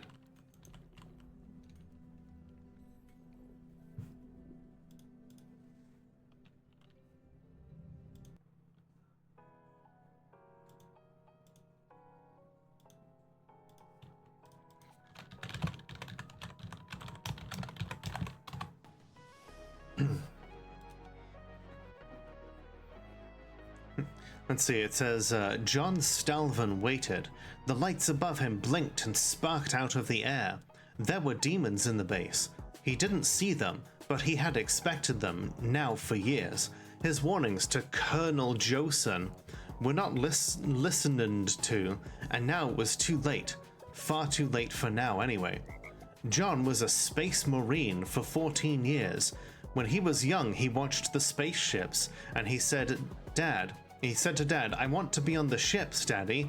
Dad said, no, you will be killed by demons. There was a time when he believed him. Then, as he got older, he stopped. But now in the space station base of the UAC, he knew there were demons. This is Joson, the radio crackled. You must fight the demons. So John got his Palsma rifle and blew up the wall. He going to kill us, said the demons. I will shoot at him, said the cyber demon as he fired the rocket missiles. John plasmaed at him and tried to blow him up, but then the ceiling fell and they were trapped and not able to kill. No, I must kill the demons, he shouted. The radio said, no, John, you are the demons.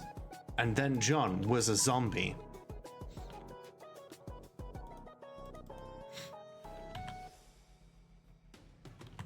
Truly, it is truly it's a masterpiece of storytelling, a stark reminder of what happens if we too doggedly pursue the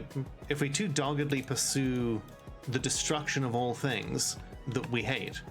Do we end up becoming the thing that we hated? It's a poignant tale for sure.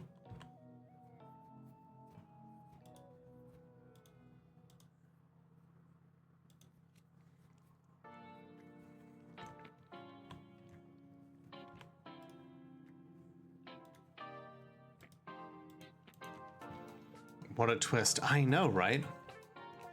Since then, it's become something of a meme, and like, yeah, a lot of people have like done copy pastas of it.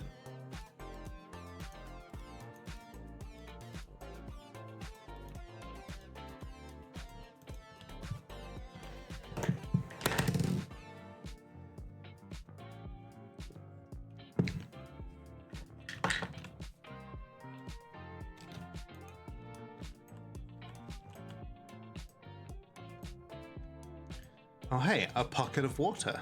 We're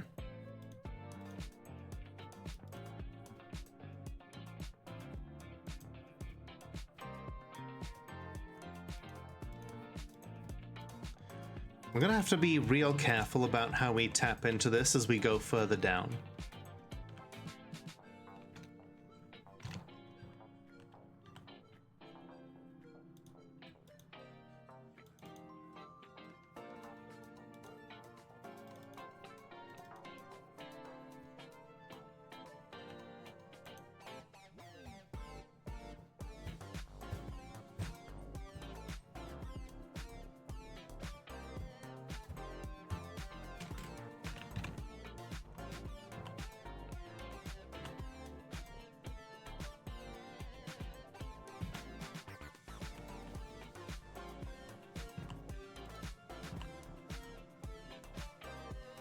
We've got so much bronze from melting down all of this shit.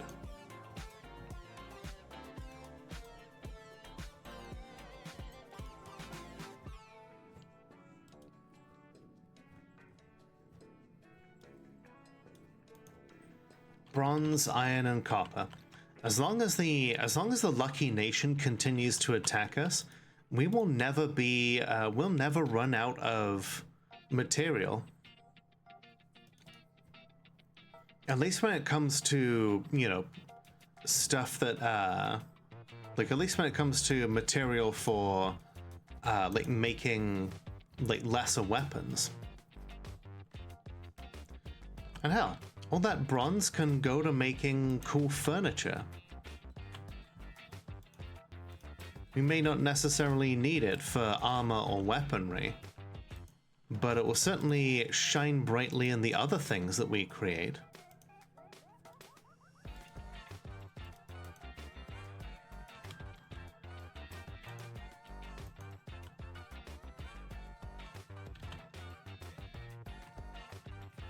Use bronze for home front guards because it's pretty. Fair enough.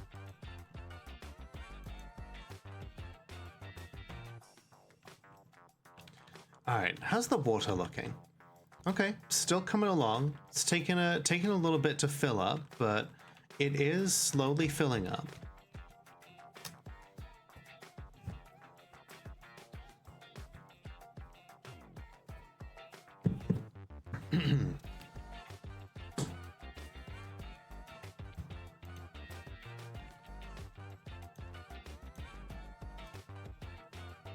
Do we make the socks? Okay, we still are we're still looking for more cloth to make socks. Oh wait, unless it's yarn, maybe we need maybe the wool that we've got, maybe that's yarn instead. Let's see. Yarn socks. Those will keep people nice and warm.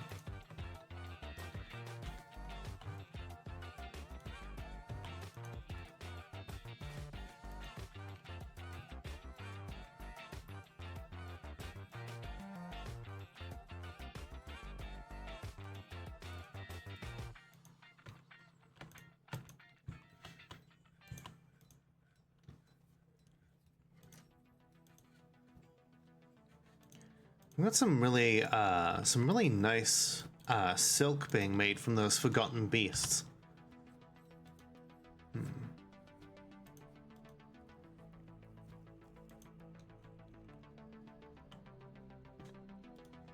Okay, the water is like cascading in like very slowly right now.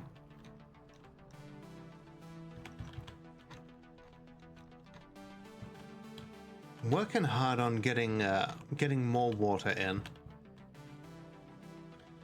and that's why we dug out a whole extra like tunnel there. Hell, we make so little use of the moat. I might just yeah, let's just expand this here. Make better use of the water that we have. Like, the water doesn't really seem to stop our enemies anyway. Okay. You know what? Gloved adventures. Let's go break more of the Lucky Nation.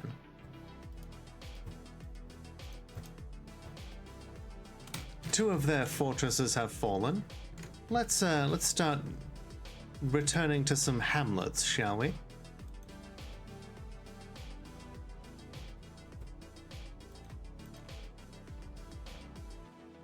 Hello, Scooty. How you doing?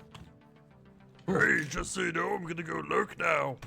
Before you go, your dwarf has picked up a nickname due to their lengthy military service. They are now Scooty Loo Gravel Meat, the Indigo Temples. They have scored 6 notable kills and 4 other kills. Not bad for a Groucho Marx dwarf. They've also replaced their human bow finally with an excellent looking steel crossbow. They're going out to do some pillaging right now. In fact, since we've got you here, we're gonna reward you for your long-standing service to GraveGate. Actually, yeah, we already did. Look at this. You've got a pair of giant grizzly bears. The Groucho Marx dwarf, yeah, I thought you'd appreciate that. Yeah, not just regular grizzly bears, giant grizzly bears. We stole them from an elven forest, and now they are just breeding like crazy. Yeah, you actually came in with it as a pet, so now it's just kind of here. In fact, I think it's currently we've currently got it in the nest boxes here, just laying eggs all over the place. They really are terrifying, and I hope that with enough rearing, we can get some like jabberers like entered into our military. But yeah, have a great night, Scooty. Thank you for popping in. Can I get a shout out for Scooty, please?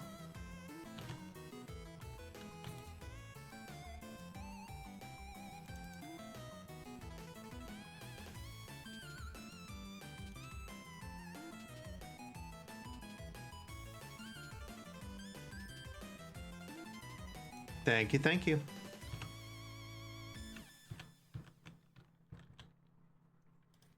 A Dwarf Profane Slayer.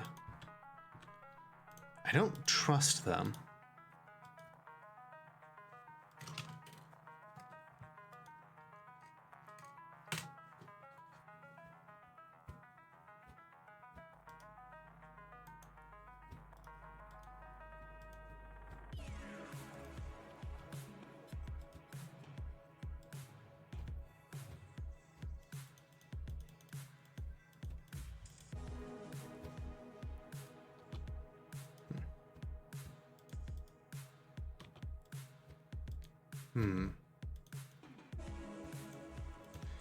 You know what? Just for shits and giggles, we're gonna have the captain of the guard interrogate this pig. I just want to see what happens, you know? Thanks for the shout out. You are very welcome.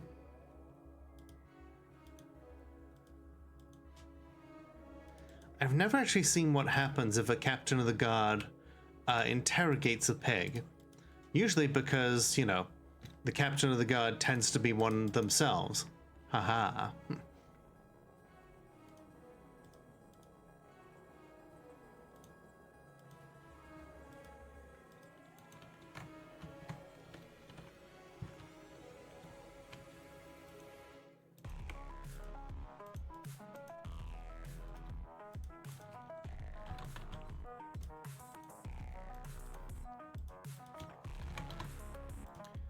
Alright, bring me... Okay, yeah.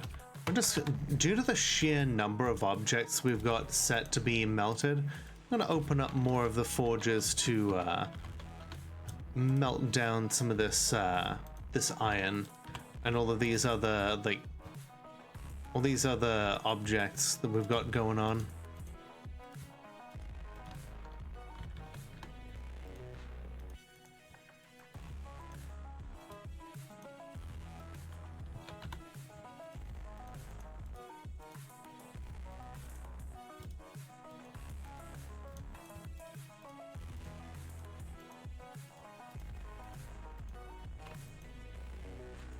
You're lucky that you're pretty.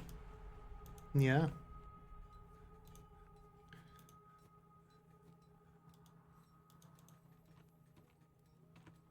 Ooh, the sweet pods are coming in real nice. Just hope that somebody actually, you know, harvests them this year.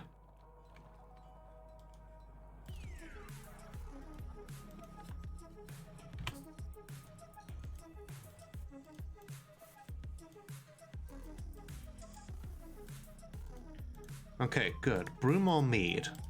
Let's get, we gotta get our drinks back up here. No migrants.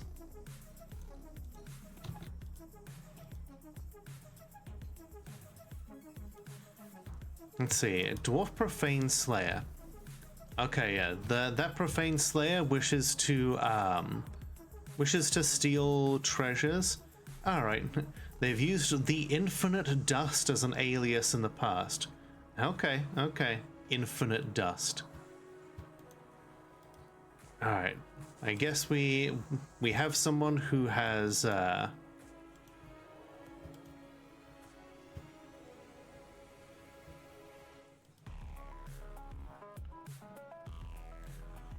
we have someone who has confessed to espionage against the pale jesters. You are sentenced to be beaten with hammers.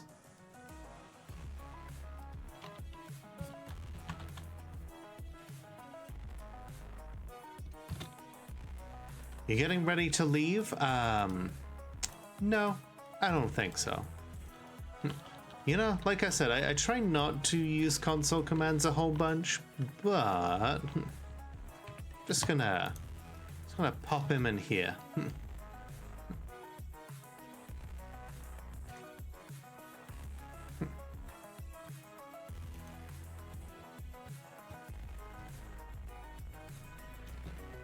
Infinite dust. It's coarse and rough and irritating. Gets over it. Oh, DJ Empirical, thank you very much for the raid. For those who don't know me, my name is Lola, the world's only Molotov cocktail VTuber. I checked, and tonight is Fortress Friday. Oh, and you were also playing Dwarf Fortress. I love that. You brought tots. I love tots, especially if you get them good and crispy. I love them with yeah, a little bit of salt, some ketchup. How do you like your tots? And tell me more about your fortress. This is the fortress of Mondul Einod, or GraveGate. And I say fortress, it's more of a necromancer tower. Try to raid into other folks in Dwarf Fortress if you can. I love that. Yeah, we made our own necromancer tower because our current queen was sick and tired of seeing her civilization be corrupted by people who, she was sick of seeing her civilization get corrupted. So she decided she was going to be the one who would pull the strings of power in her own civilization. So we lured the king of our civilization here, and then she went into a fell mood, slew him, and turned his bones into a buckler. And at that point, I was like, okay, she's the queen now. All hail Queen Uzal the Ambitious.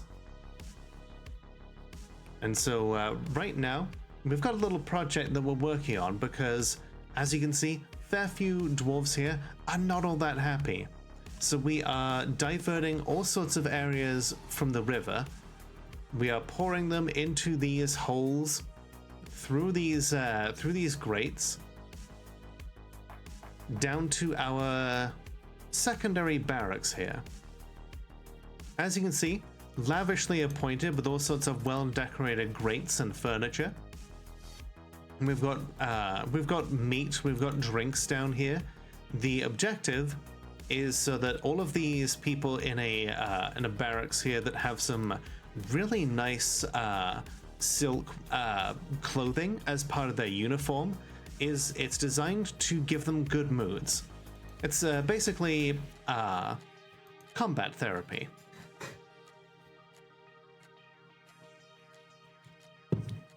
Trying a small pop 50, and it's your first sinister biome, so you have a pub and temple on the surface.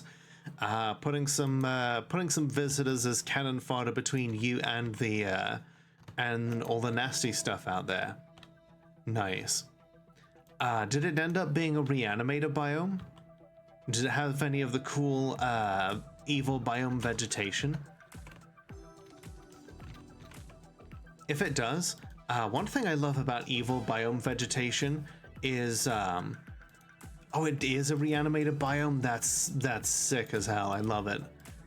But yeah, there's a type of wood that grows in evil biomes called glumprong. Oh, it's all dead. Yeah, that'll happen. But yeah, if you can get glumprong to grow, it is literally the heaviest wood out there. So it can actually be surprisingly useful as like creating wooden ballista arrows. You know, if you ever like short on metal to if you're ever short on metal and you want to make it out of wood, yeah, glumprong is a decent backup for making wood. No reanimator, no blood rain. That's a shame. Still. It is a good time. Oh, and something we have learned about reanimation something that I knew already, but I wanted to just kind of let people know. Oh, and let me give you the mod list here. Did you know that it is possible to make jewelry out of dwarf bone without using a fell mood? Now, most dwarves will not use the bones of a sentient creature to make jewelry or crafts or anything of that variety, because dwarves are not counted as sentient creatures. However, you know what does count as a sentient creature? Yeah, you know what doesn't count as a sentient creature? A zombie. So if you kill a dwarf zombie, and then you get its bones together, your dwarves will actually pick up those bones and will use them as jewelry. You know, just in case you ever look into make any kind of dwarf bone jewelry. That's a little unlife hack for you.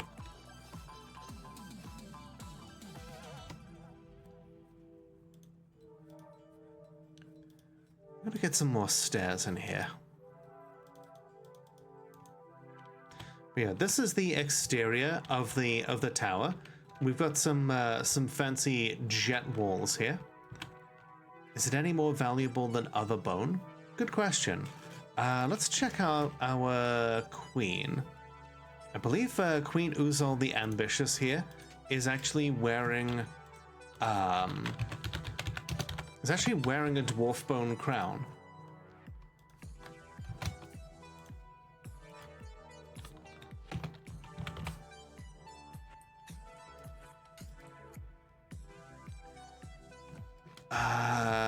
Oh, she's currently in the military because she wanted to learn how to fight. But let's check her regalia. Okay. So yeah, it's only like a value 50, so I don't know if it's any more valuable than regular bone, but you know, if you're looking for a particular aesthetic, then yeah, if you're going for stuff that's sinister, why not? You know, it's worth a shot.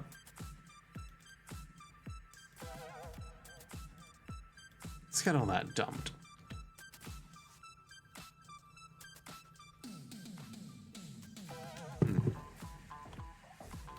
So yeah, over here, we've got a pen full of giant grizzly bears that we have stolen from the elves.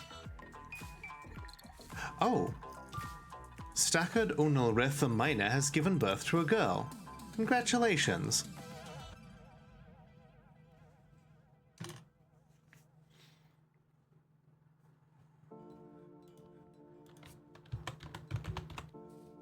Ah, okay, yeah.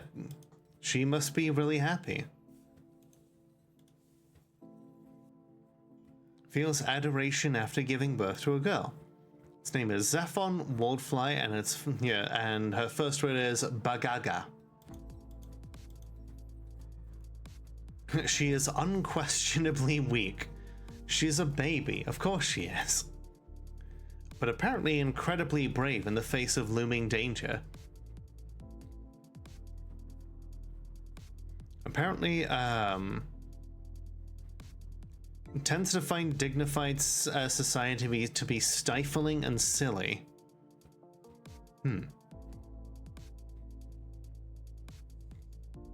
Tends to be passive in discussions. Yeah, that sounds like a baby.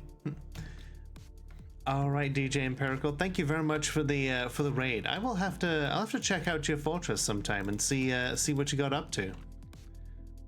But yeah, please go follow DJ Empirical. Us dwarves, we gotta stick together. And yeah, have a wonderful weekend.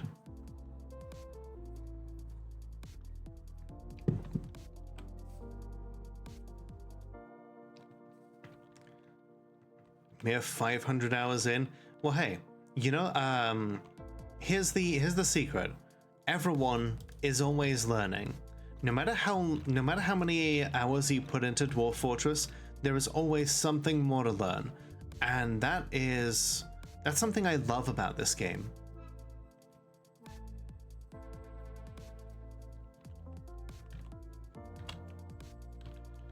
Okay, the extra water flow here is just speeding it along a little bit.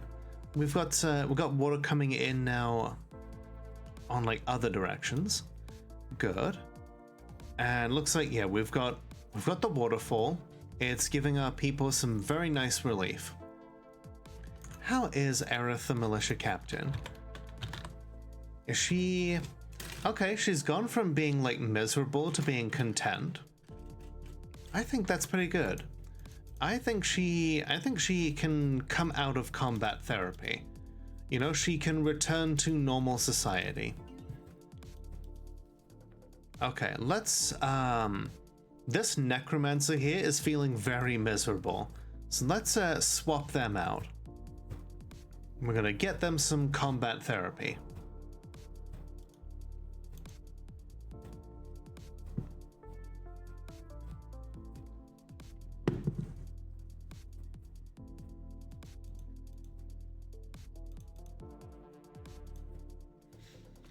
Excellent. Looks like we're getting waterfalls here more often now. This is you know, this has taken years to set up due to just the sheer lack of water pressure, but we're finally getting it close to constant.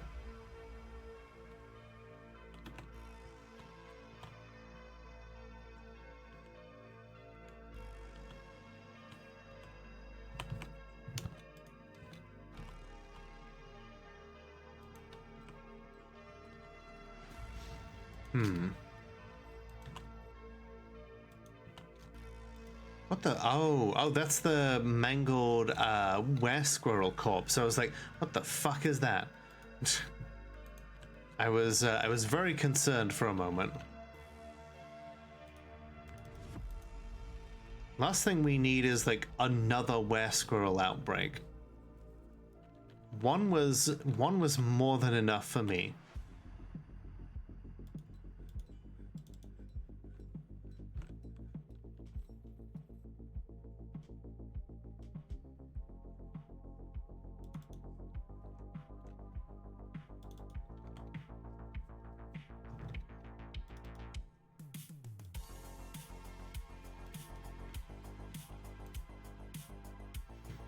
Okay, once this is all dug out, we can finish off the rest of this obsidian chamber, and then we can get digging out the obsidian and making some more crafts. I want some grates here. Basically, this temple will have open grates to the floor, and the floor underneath is lava.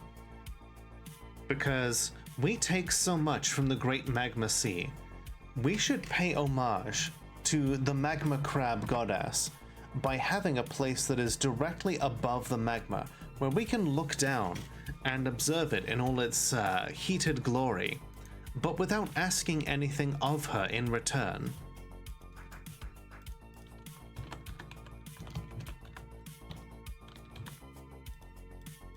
After all, that seems to me like the best way to pay homage to the magma crab goddess.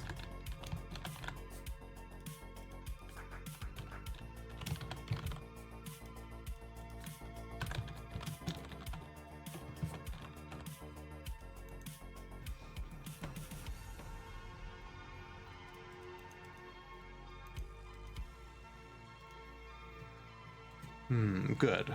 More bone powder. We can use that to grind out some pig iron. And then the pig iron can be turned into steel.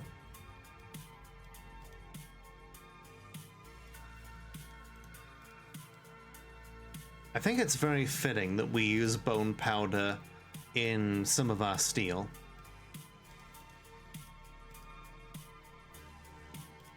And hey, if some of it ends up being dwarf bone, who am I to judge?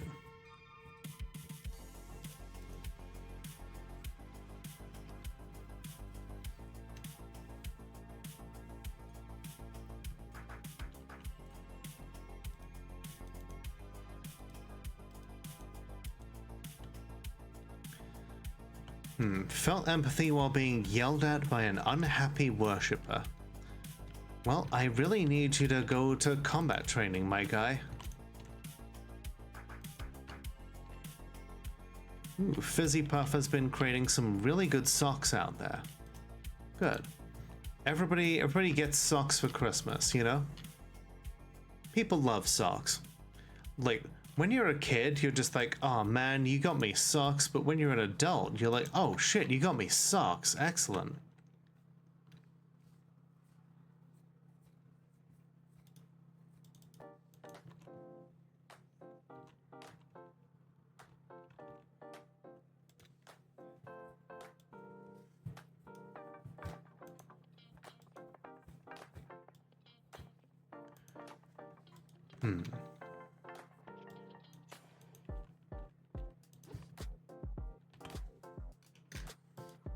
How much bronze do we have?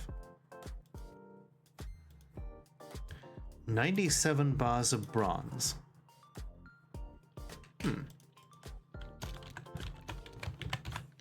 Let's make some bronze crafts, you know?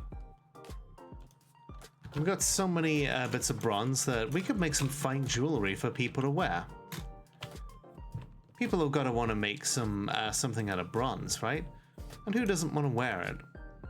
I think that's a fine use of all this. Like I said, it won't make good weapons or armor for our people, but we can at the very least cause it to adorn our... Yeah, we can use it to adorn our persons, you know? It'll be an excellent form of revenge against the people of the Lucky Nation. If they don't want to, if they're gonna come at us with all of this like bronze armor, we can get revenge on them by just oh my god, blanking. Yeah, we can get revenge on them by melting it down and turning it into stuff to wear. You know, a final middle finger at them to say that all of their like fancy bronze is worth nothing more than to be jewelry.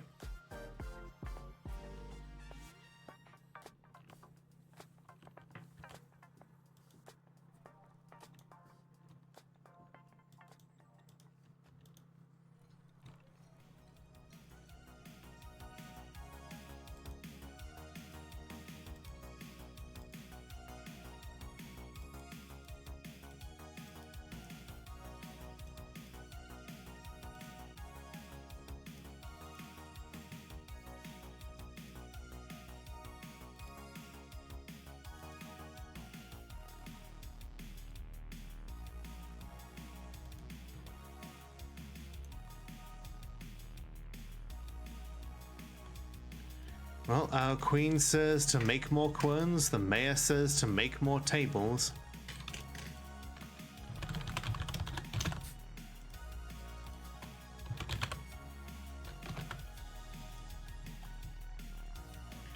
We just have more querns than we know what to do with at this point. But hey, we got all 100 socks crafted, so everyone's gonna be happy with that.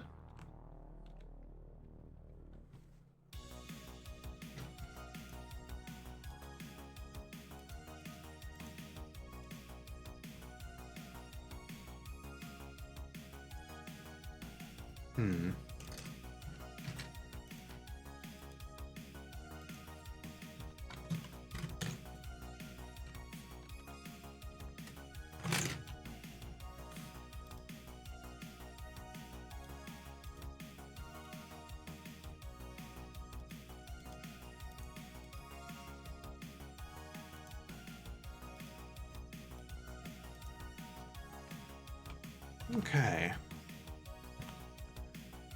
Just letting out some water here, because you never know. Over here, we have like a more direct way to like dig down into the volcanic wall. And that could provide us with a safer route to inspect the gems.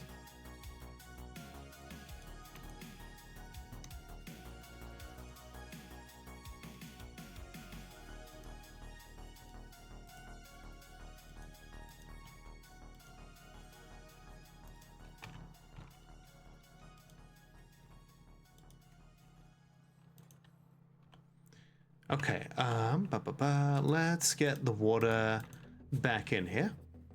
Make the rest of that magma into obsidian. Once that is done, we can mine out the obsidian, get more obsidian. Hey, there's a lot more magnetite here. Not that we really need more iron. Like, we've got so much iron that we just don't know what to do with it.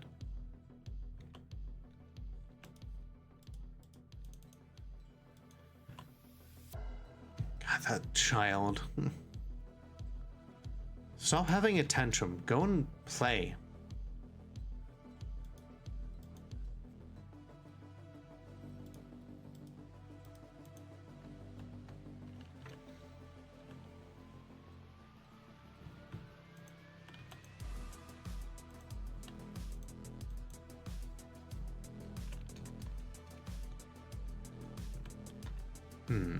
Okay.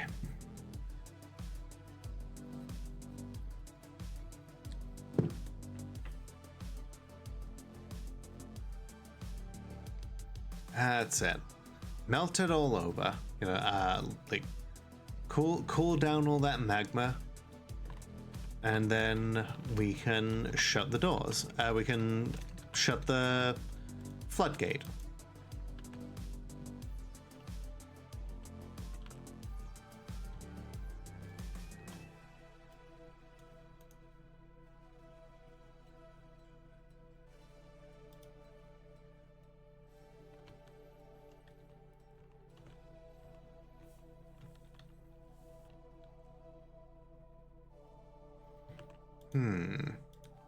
So if this is a vault here, if we channel into it here, we can safely inspect it without like tipping magma all over the place.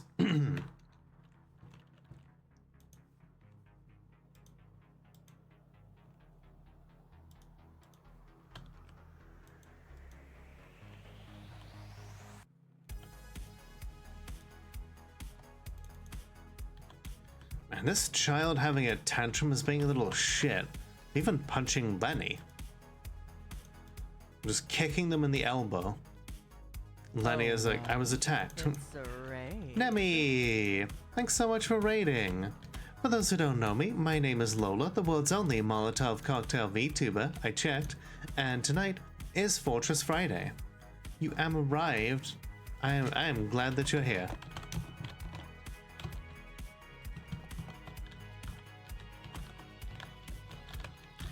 How is? I is well, and I'm glad that you're. I'm glad you're doing well. I hope you're doing well. Are your base belong to us? Now that's a meme I haven't heard in some time. Oh shit. Shut the floodgate quick. I don't want to flood out this entire area. We're basically doing Minecraft type stuff here. Magma comes into one chamber, and then water comes in from this underground river. We mix them together, makes obsidian. Yeah, I'm doing well. How are you? How was Pal World? Yeah, we're using the obsidian to create a temple to one of the gods of this world. Her name is Limul, the Steamy Torches. And she is a god of volcanoes, so I figured, why not make her a temple out of obsidian, directly above the Great Magma Sea? We will do it as thanks to her for providing us all of this wonderful magma. You have a weird bug where the cooking pot is stuck to your hand? That's not a bug, that's a feature. It just means that you can punch more easily.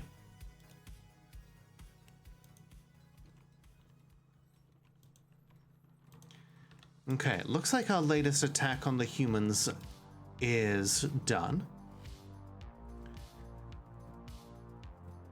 Let's see, we unrolled a brilliant attack plan. We outmatched the humans.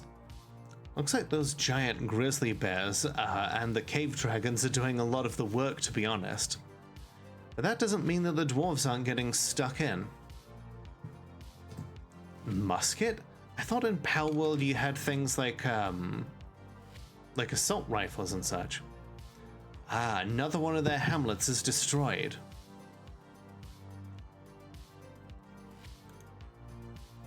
And we looted the place. Brought back some livestock as well as some like sundries of spoils. Oh, gotcha. I didn't realize that you had to level up like that. Well, hey, now I know.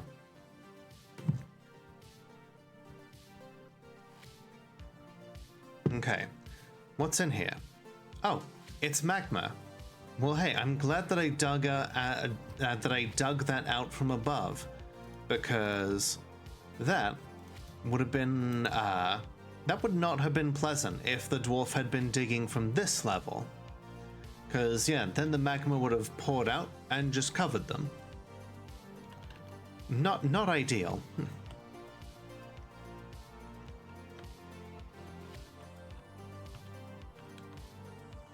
Okay, looks like that is all done.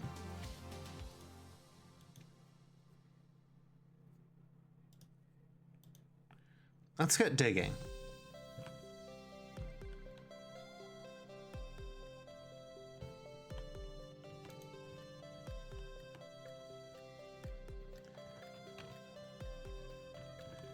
Okay, it looks like the water is making its way around. And it's pouring down several of these holes now, which means that we should now be getting more of a regular mist, just casually falling in different areas. And sure, there's plenty of mud on the ground because of it, but hey, it also means that the dwarves here get to see refreshing waterfalls.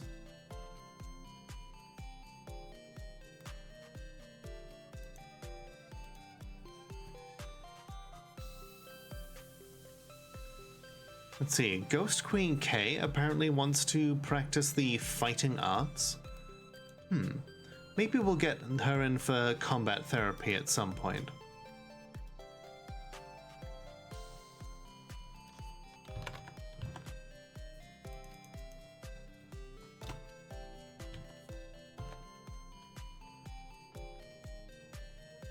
So yeah, do you have your pals set up doing unpaid intern stuff? Hope you don't mind, I brought some friends. Associates? Slaves. I brought slaves.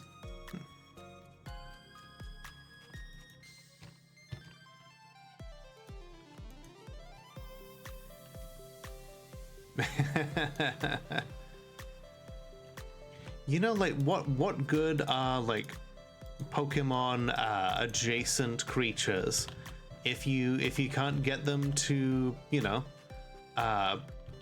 take part in the brutal machine of capitalism?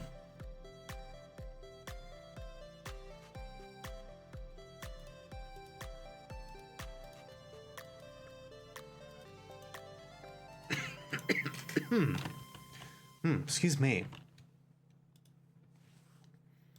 They get paid in food, shelter, and warm baths. Well, I suppose that's definitely, it's better than exposure.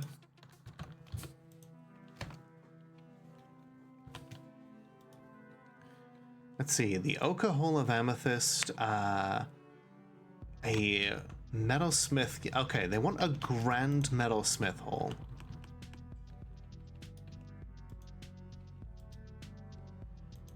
Okay, that's the Hunters Guild.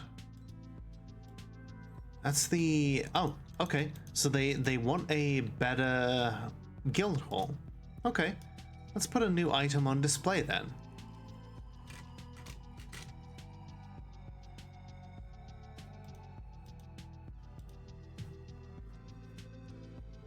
Do we have a... Oh yeah, here we go. An artifact scepter. That should help.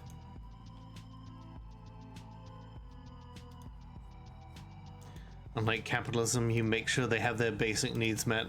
Touché.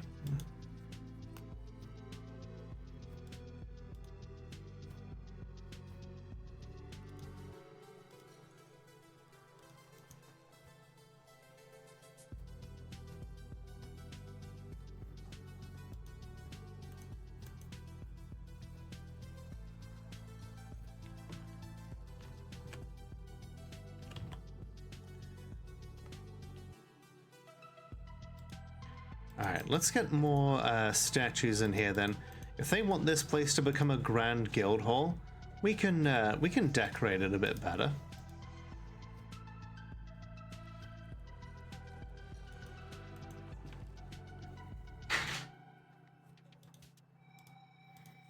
And that means putting a bunch more statues up.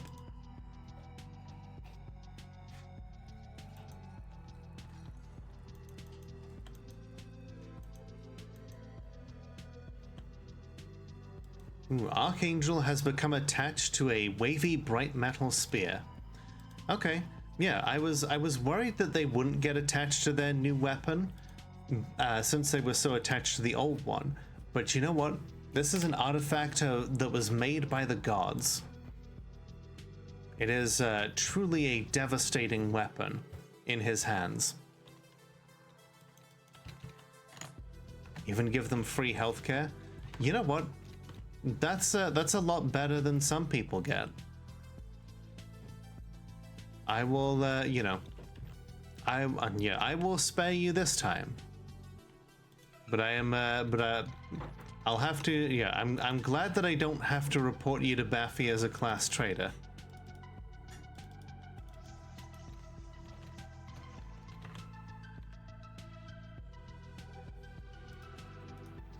That would have been unfortunate.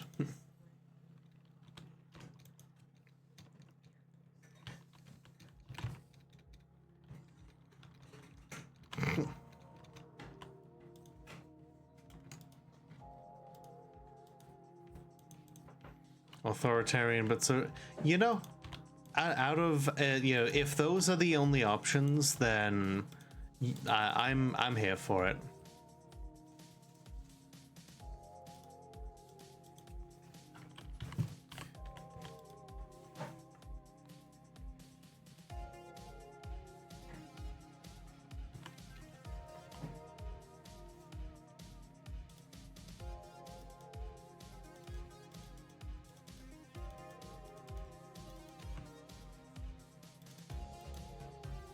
Bring me more of those diamonds as well. Okay, the guild hall agreement has been satisfied. I guess putting that artifact on display, you know, that's just a bit of a life hack. If you need to get a like really nice guild hall set up, just put an artifact on display. And then just make sure that nobody steals it.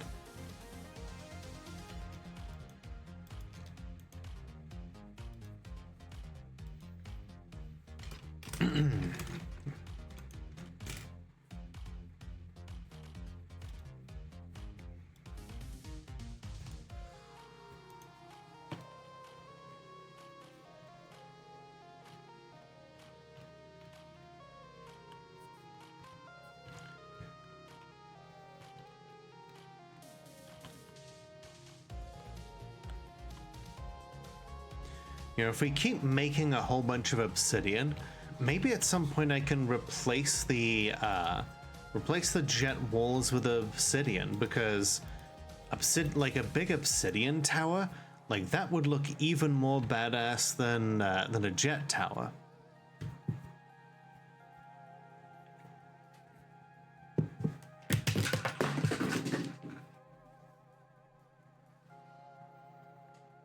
And hey, we have unlimited magma and unlimited water to just mix together.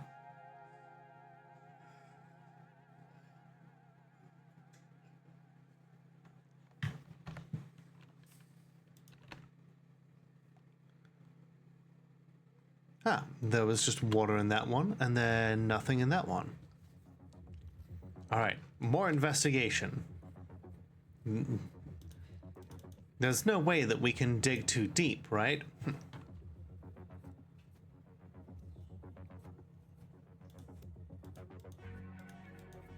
Bring me that obsidian. Bring me those diamonds. We have to see.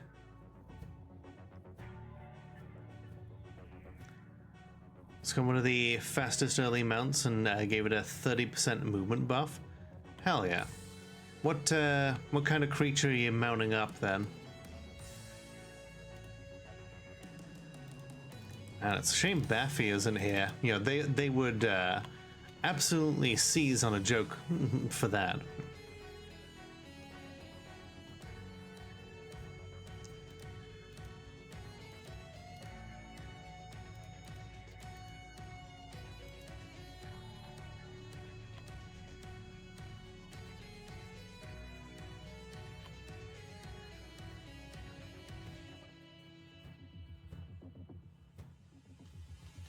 Oh, hi, Harry. You want to bring up about the scrungly dude? As you wish.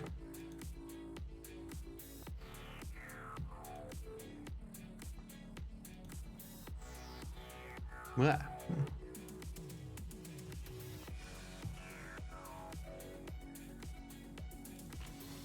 In this case, a bird and not a goat.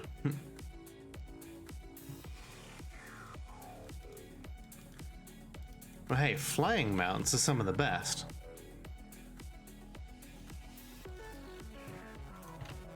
That way you don't have to bother with things like roads, you know? Where we're going, we don't need roads.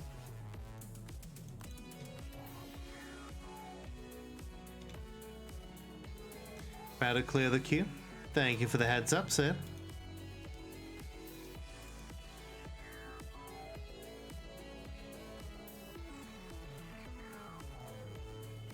It's Pal World equivalent of Moltres. Oh, you just flying a big old phoenix around then. Love that for you. Oh no. I can't reach. No. Too short. Ragnarhawk. What a name. Love that. Let's see, I do still have obsidian grates to make. Let's put that up to 20. We check that stone for heat. What devilry is this? Oh, just a little blast of fire there. That's fine.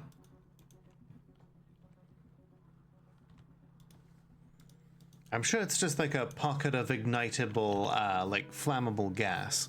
You know, these things happen when you're mining in like, in close quarters.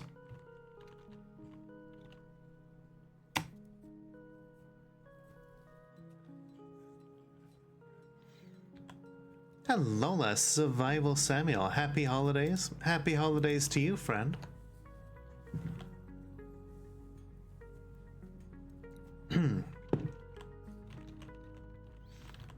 Did you know that Happy Holidays has been used as a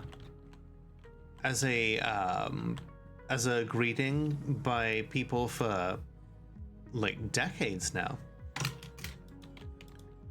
All the way back to people like Bing Crosby.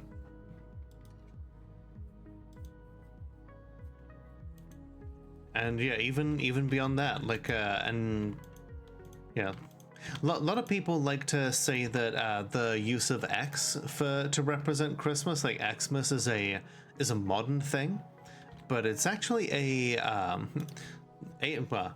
Bomber Guy taught me this. It's a reshaping of the Greek letter chi, which is a well-known Christogram, which is basically a shortening for Christ. I love learning things.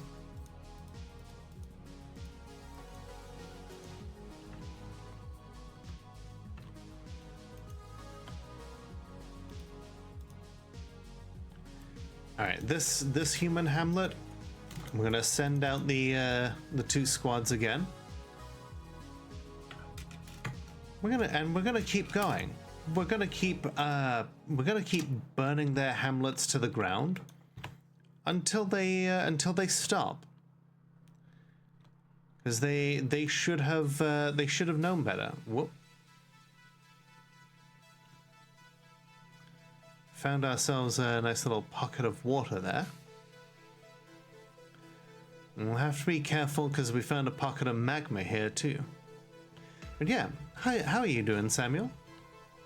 Welcome to the Cocktail Lounge.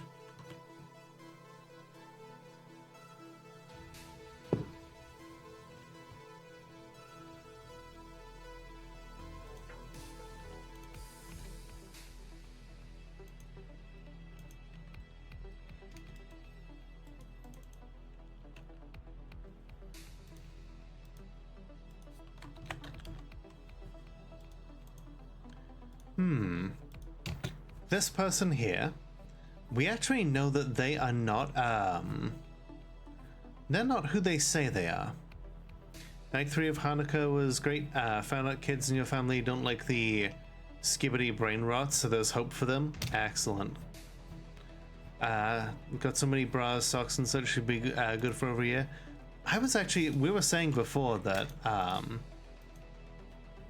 you really start to appreciate clothing more as you get older, you know?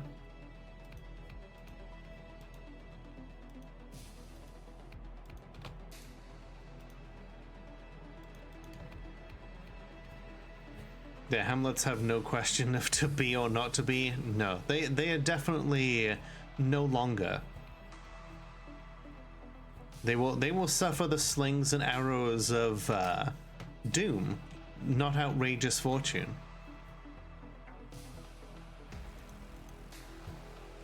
That's Sigma of them for not being taken by the brain rot. How are you doing, my skibbity Sigmas? It's like, don't ever say that again.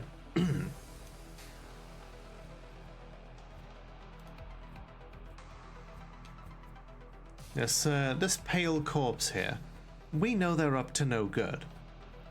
Where is the captain of the guard when we need to arrest them and beat the hell out of them?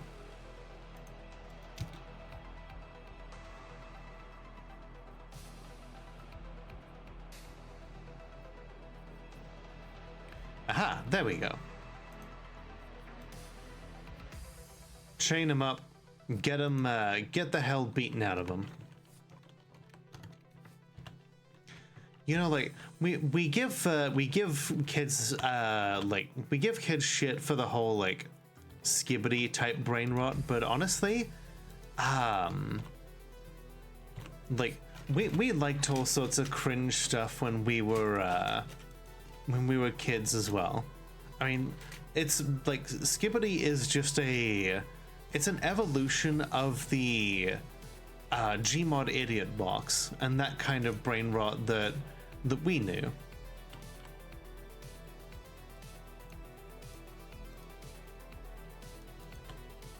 Like it's no worse, you know?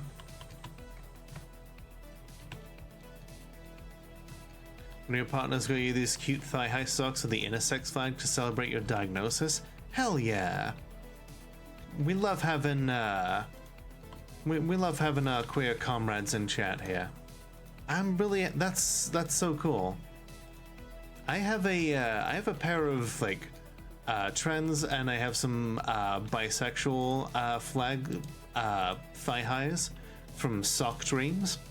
If you're ever looking for socks from people who are for like larger body types and that sort of thing, yeah, I would highly recommend Sock Dreams. Yeah, Asdif movie, like, yeah, Source filmmaker stuff, the Laser collection, yeah, Gmod idiot box, Desposhit, like, all of that stuff is just, that's our generation's, like, skibbity toilet. Not to mention all of the shit that we used to watch on Newgrounds. Like, we cannot look down in judgment when we watch stuff like the stuff that's on Newgrounds. Dr. Octagonopus, bah! Yeah, you get it.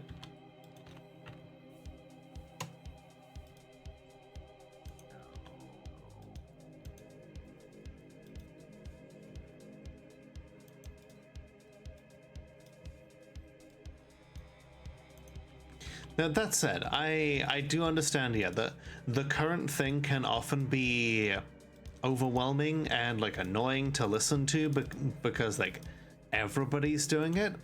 But like, and also, weren't we all saying that the same thing was like cringe when people were like really obsessed with like Twilight? You know, we all go through these kinds of these patterns, you know?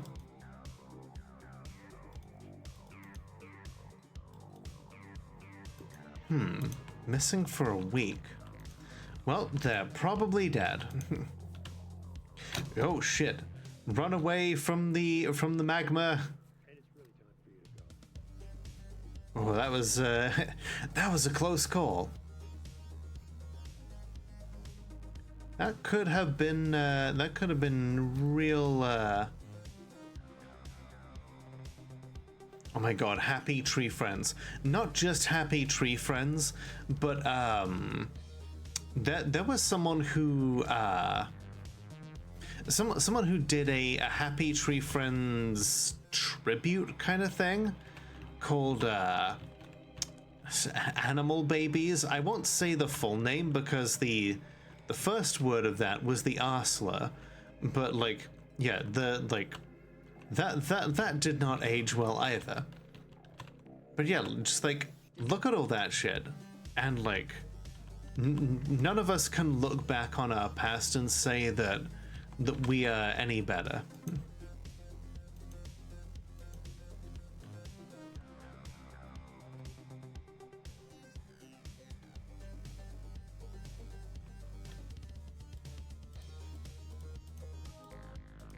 And I think honestly, the only thing that separates us from those other generations is just that it's just the timing. If we had grown up with that sort of stuff, I don't think we would have been any different.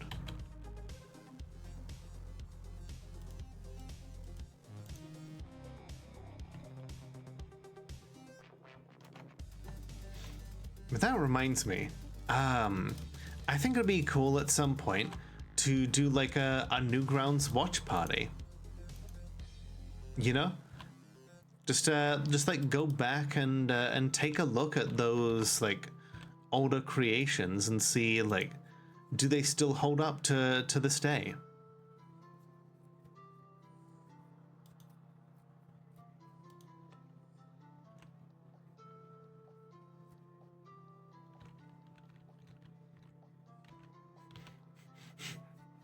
What is it, Nemi?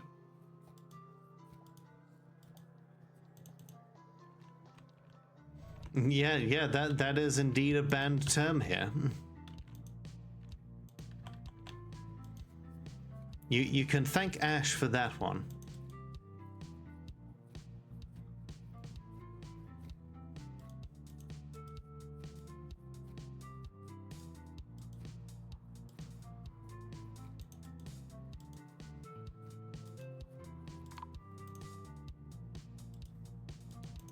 Oh, I guess we found his body.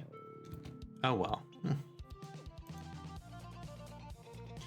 It's because Ash wouldn't shut the fuck up about it.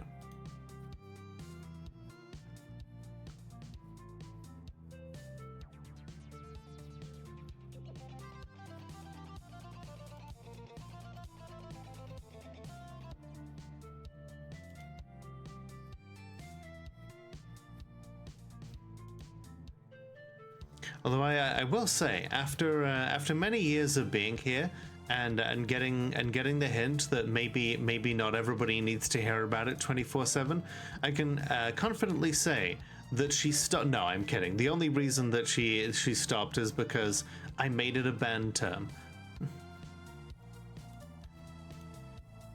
Well, that's okay. I will happily talk your ear off about 40k or hell, even fantasy for, you know, however much you want.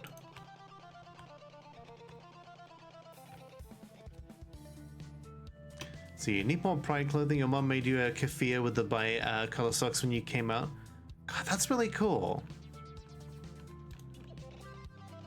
Right, I'm glad that you chose the cocktail lounge here as a place to relax, Samuel. Yeah, you never have to apologize for any of the struggles that you're dealing with here.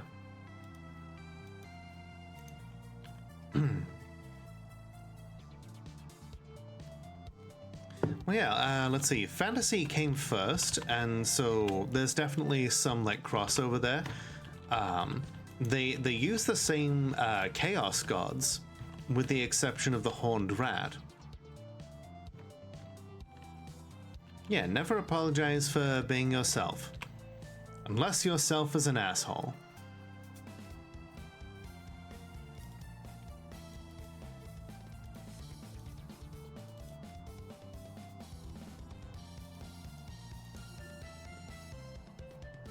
Like, yeah, like any good leftist here, we will only call people out for behavior. You know, we're not conservatives that attack people for their immutable characteristics.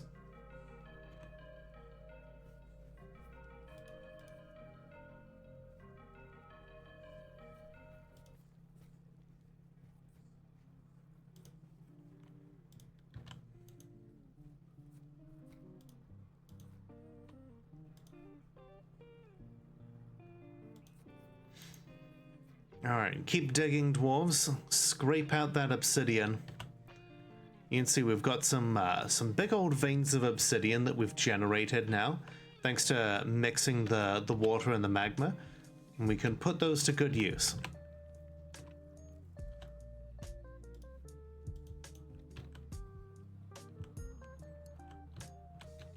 Yeah.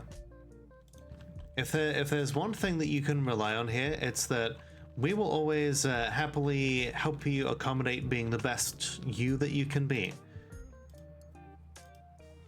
Like the cocktail lounge is a home to people of all of people on the gender spectrum, neurospicy people, yeah, all flavors of queer, people of color. We have yeah, we have native people here. You know, just yeah, this is a safe space for all of our comrades.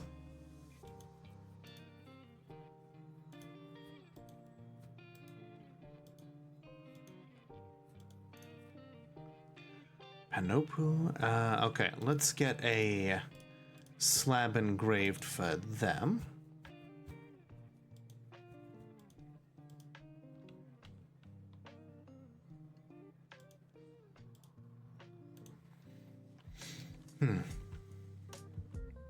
Me, neurodivergent queer, absolutely.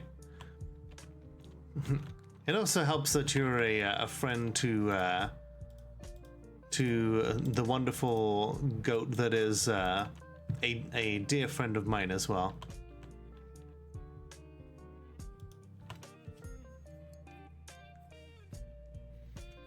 Okay, I was close to a waterfall. How delightful.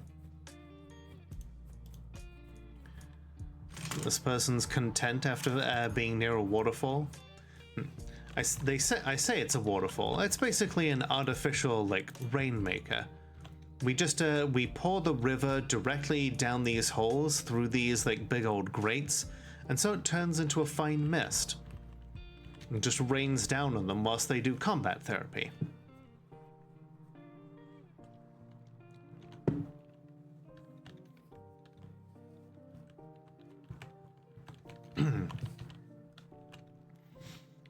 And you know what, Scooty? I'm very glad that you take the opportunity to like, if you have the ability to mask and to like walk unimpeded amongst the right, then it's kind of it's to your advantage, because if necessary, you can advocate for people who might not otherwise be in the right kind of headspace to listen. You know, you have the power to make your voice heard by people who would not normally listen. And that's cool.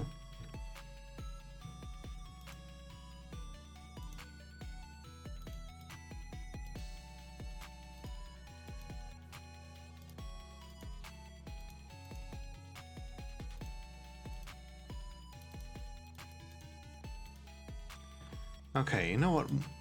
This isn't completely done, but why not set it up anyway? This will be a temple to Limmel the Hot Torches. Oh, there are 2 people who worship her now. The goddess of earth and volcanoes. Use a demographic to get words into your ears that maybe they haven't heard before.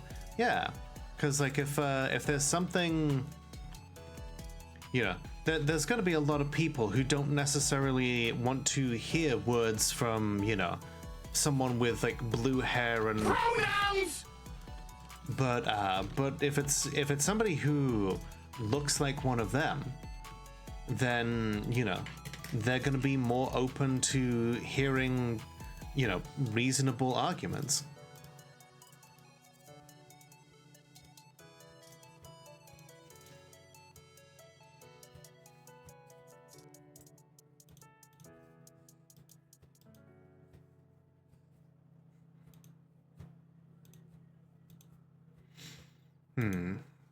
Let's see. The giant loons are giving birth? Okay. Well, they're hatching.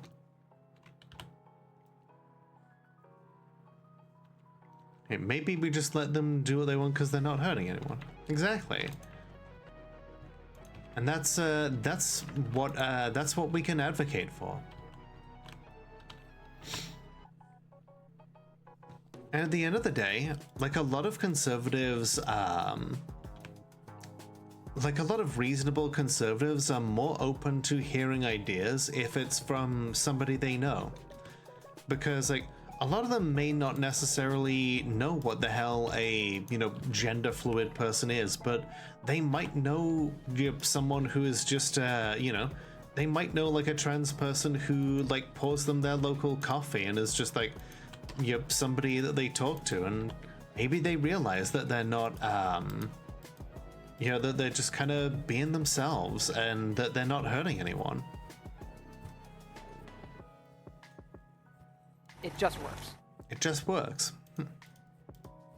Yeah, we have a lot of these kind of conversations here, so yeah, if you think that that's kind of your cup of tea, then you are welcome to be here, Samuel. Hell, I think I've had 1 or 2 people who are like self-described conservatives, and like just because they call themselves conservatives, it does not mean that they've been like full-on like MAGA right-wing people. The only people that I've ever really not gotten along with, the ones who are really kind of out to like really just kind of get my to like get on my nerves, were the centrists. The people who claim to neither be right nor left, who are just asking questions, who want to know that like surely by advocating for violence that you are just as bad as the Nazis that you claim to be against.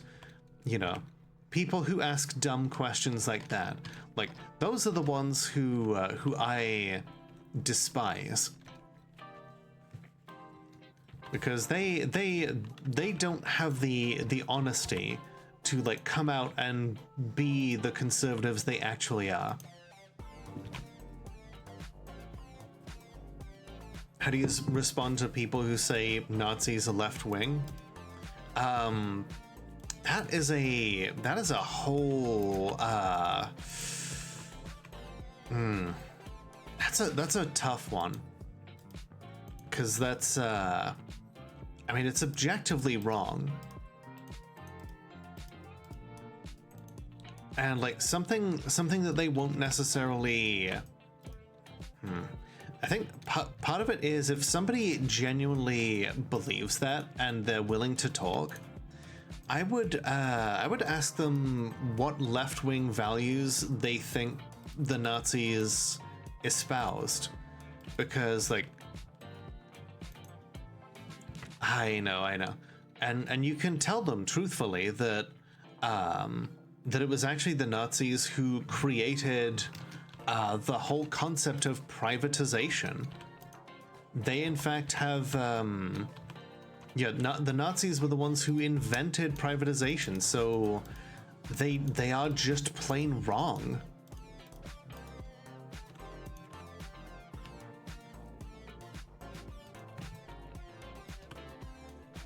And like literally one of the first things that the Nazis did once they took power was kill off, socialists. So it just it just isn't true.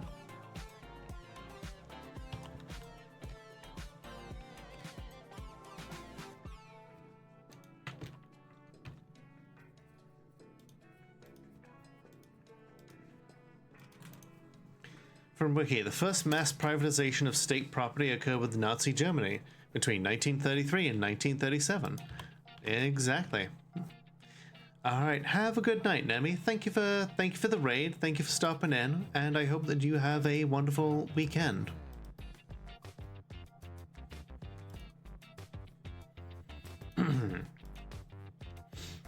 It does indeed say National Socialist. That is true. It does say that.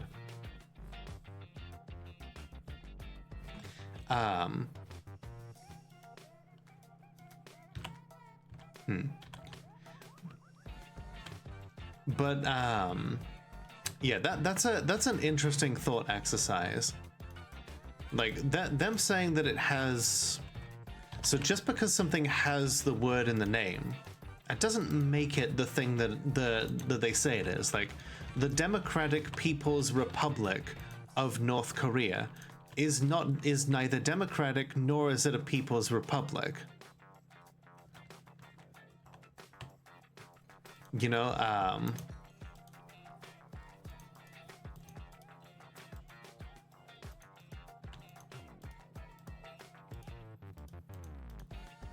But like if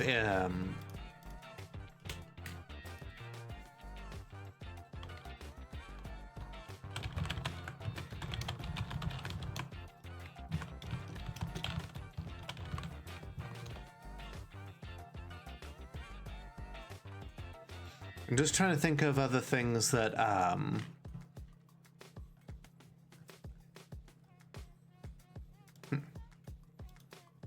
But yeah, like if they want to play that game, let's see. Internet says that man established the name of the party as an alternative to Marxist socialism. Yeah, like a lot of them will take on like the aesthetic and the name of socialism at first in order to bring in other people into their party.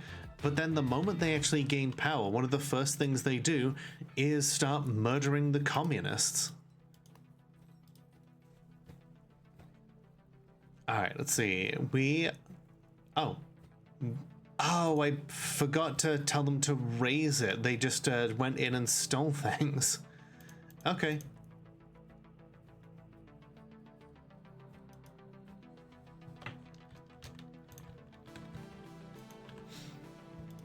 But yeah, it's like the USSR. The USSR is like the Union of Soviet Socialist Republics. How did I show the loot screen? Okay, we go to the map.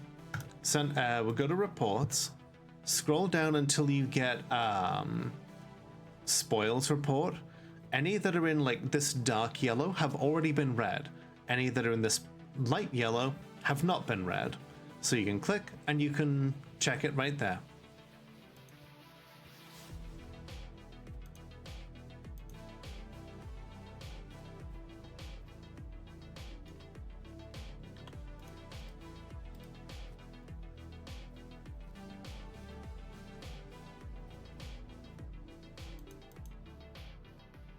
Yeah, absolutely. I'm glad to share my knowledge. I wonder if anybody will come to pray here. We only have 2 dwarves in the fortress that actually worship this magma crab goddess, but still. Let's see, the deity of volcanoes and earth, depicted as a female magma crab. I'm thinking of a fort where you have to raid to survive. That'd be interesting. I feel like you'd need to start off with like a decent stockpile of food, but then yeah, like just like raiding to get the food that you need. Ooh, you know what? What can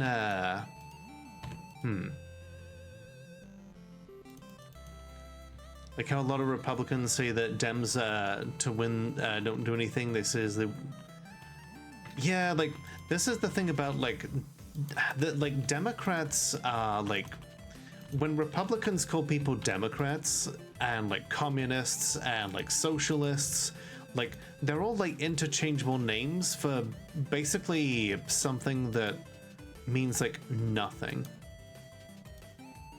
They just they all use these like interchangeable words for the same thing. Okay, names. Okay. Glory to the femme magma crab. Exactly. Okay. I have a suggestion for the name of your of this like raiding type fortress, Scooty. Shedim Gomath, Shadow Legends. After all, what other kind of name would you give a fortress whose name is whose entire concept is to raid?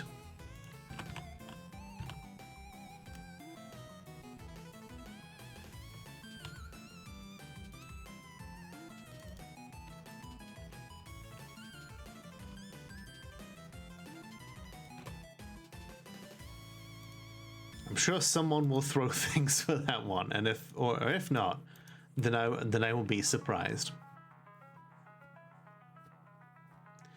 Oh shit. Something evil is emerging from this newly exposed pocket. Oh no. Okay. A tapir demon. A very large tapir twisted into humanoid form with lidless eyes. It has a gaunt appearance. Its eyes glow fuchsia. Beware its poisonous vapors. Okay, bring me everyone.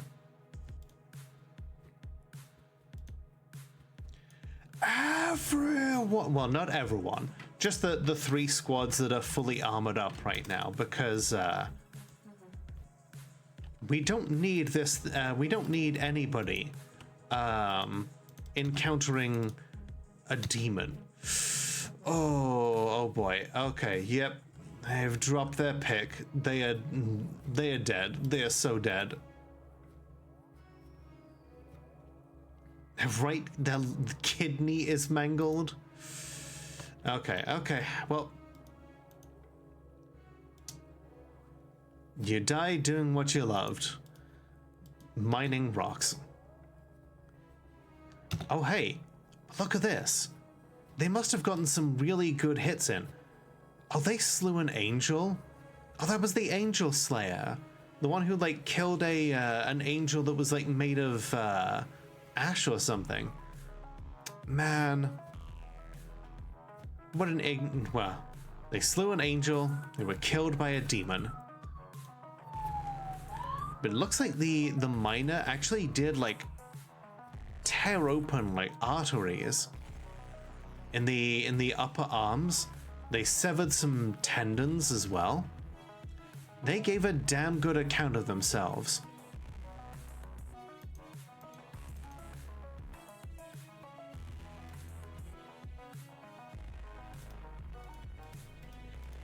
How much adamantine do we have? So I'm having an idea. Only 10 wafers? Better start making some more. Oh, just murdering the hell out of a cat there. Don't worry, 30 dwarves clad in the finest armor and weapons this fortress can provide are coming to avenge you. Well, there goes a bat. Oh shit, another miner just like is like I must avenge these people. There's another like spattering of demon blood there.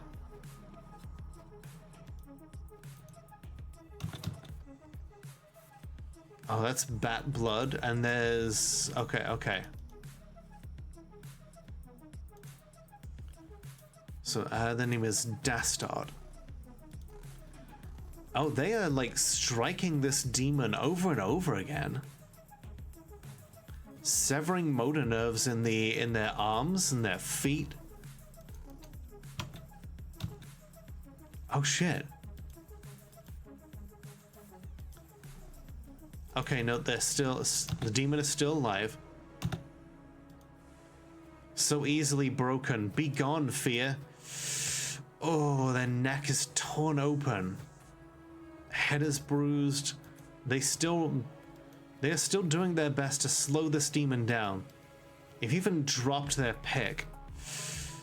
Damn. What a hero.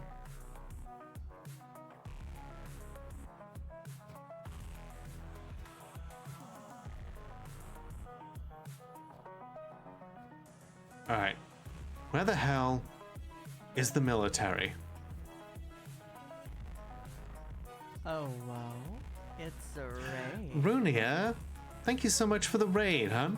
For those who don't know me, my name is Lola, the world's only Molotov cocktail VTuber. I checked, and we are doing some Dwarf Fortress tonight. Oh hey, Palm, the policy of madness here is one of the first people to go toe-to-toe with this demon who actually has some skill. But yeah, what are we streaming tonight? Can I get a shout-out for Runia, please? You know what? I'm just gonna do it myself. Ghost of a Tale. Oh, okay. I think I've seen that. We're doing some dwarfing. It's dwarfing time. Okay. Hammerlord bashes the demon in the left cheek. Force pulls the head, tearing apart the skin and bruising the fat. A bash to the spine. Bash to the left arm. Oh, the demon's arm explodes. Bites the demon in the left hand. Latches on. But yeah, please go and check out Runia. She's a wonderful lady, and if there's one thing that you can rely on her to be doing, it's doing some cool like cozy games, or like some really like fascinating like treasure hunting type games, or talking for hours about Pathfinder, which is honestly wonderful to just like relax and like just like get engrossed in like all the different rules, the settings, the different gods that are there, and it's just a good time.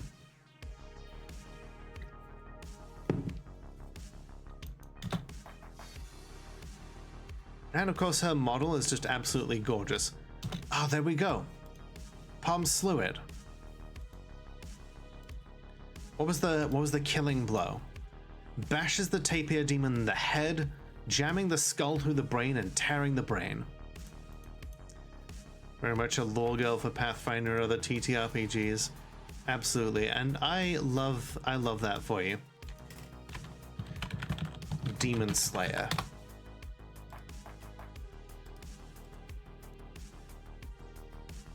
Palm has killed a lot of things in their service to GraveGate, but killing a demon, that's a feather in anyone's cap. All right, so this is a problem.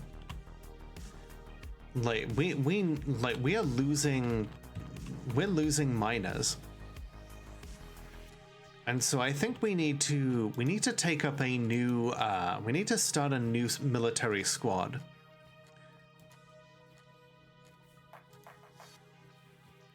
And we're gonna put them through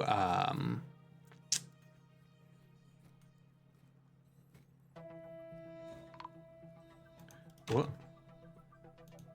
Okay, yeah, we found that person. Okay. We're gonna start them off with a metal uniform, but we're gonna amend it somewhat. This is gonna be a squad that knows how to use pickaxes. We're gonna get ourselves a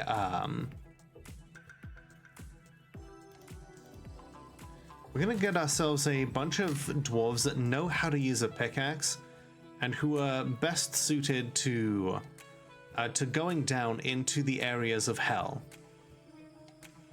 You know, if our dwarves are going to be going like deep into these hell areas, then we need to teach them both how to fight and how to use pickaxes.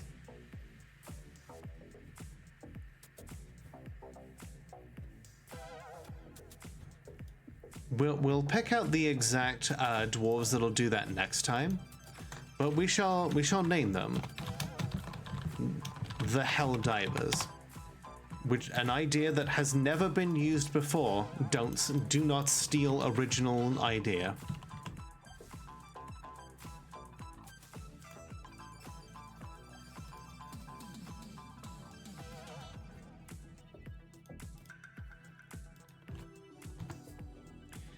But hey, we've had a good time tonight. I think this is a good place to leave it. We've dug deep. We have conquered villages. We have toppled castles, fought demons, lost dwarves, and it's been a great time. Let's end up going back to Rimworld or CDDA. I don't know that one.